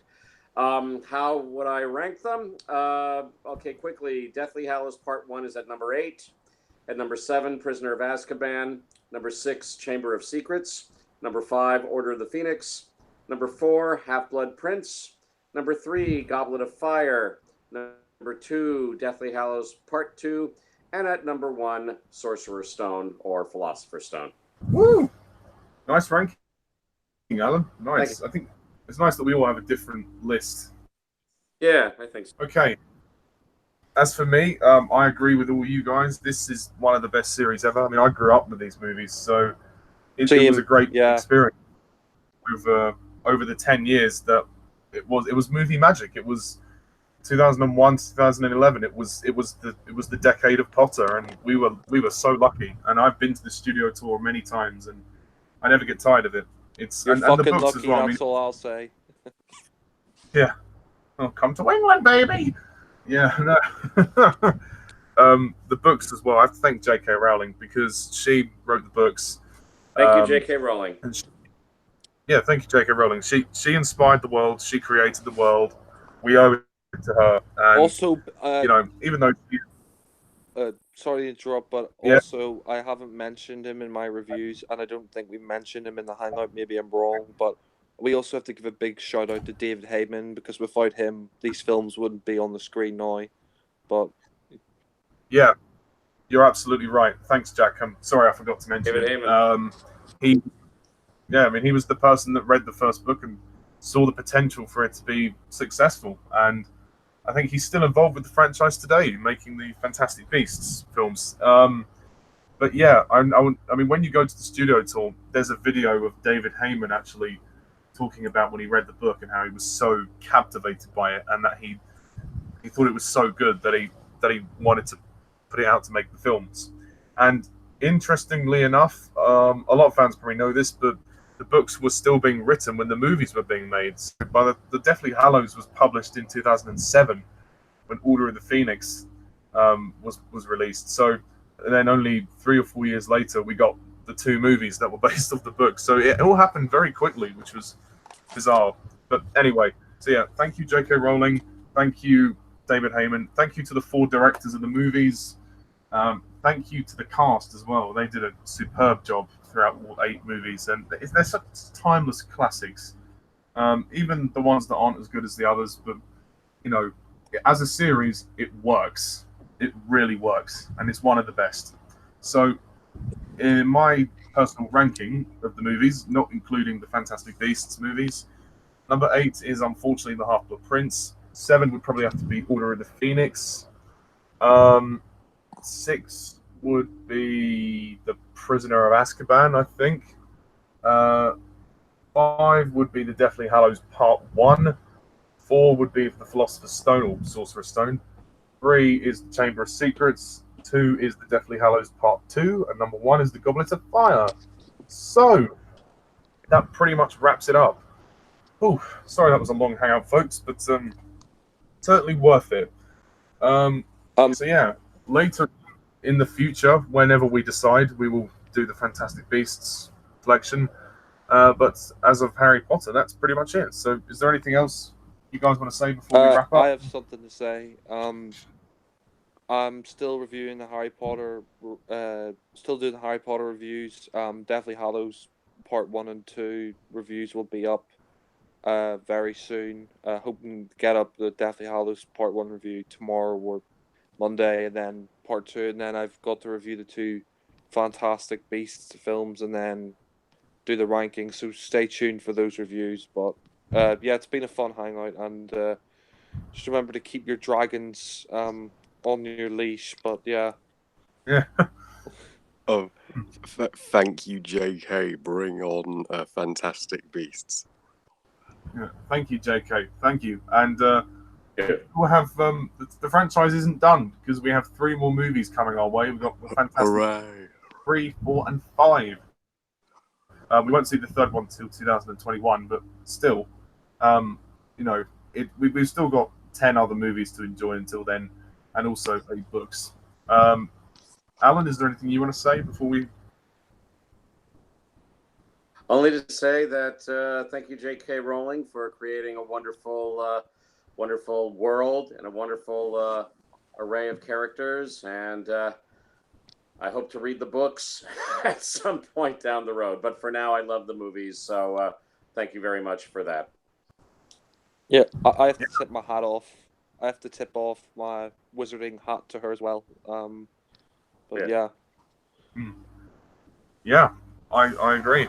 And yeah, thank you very much, JK. And I'm glad she is enjoying the success that she got. So yeah, I'll definitely keep enjoying this franchise with the Fantastic Beasts movies, the 3, 4, and 5 that are coming up. So yeah, until the Fantastic Beasts reflection, goodbye for now, folks. How to Train Your Dragon. And thank you to my 3 good friends here who joined me on this reflection, and we will see you all very soon.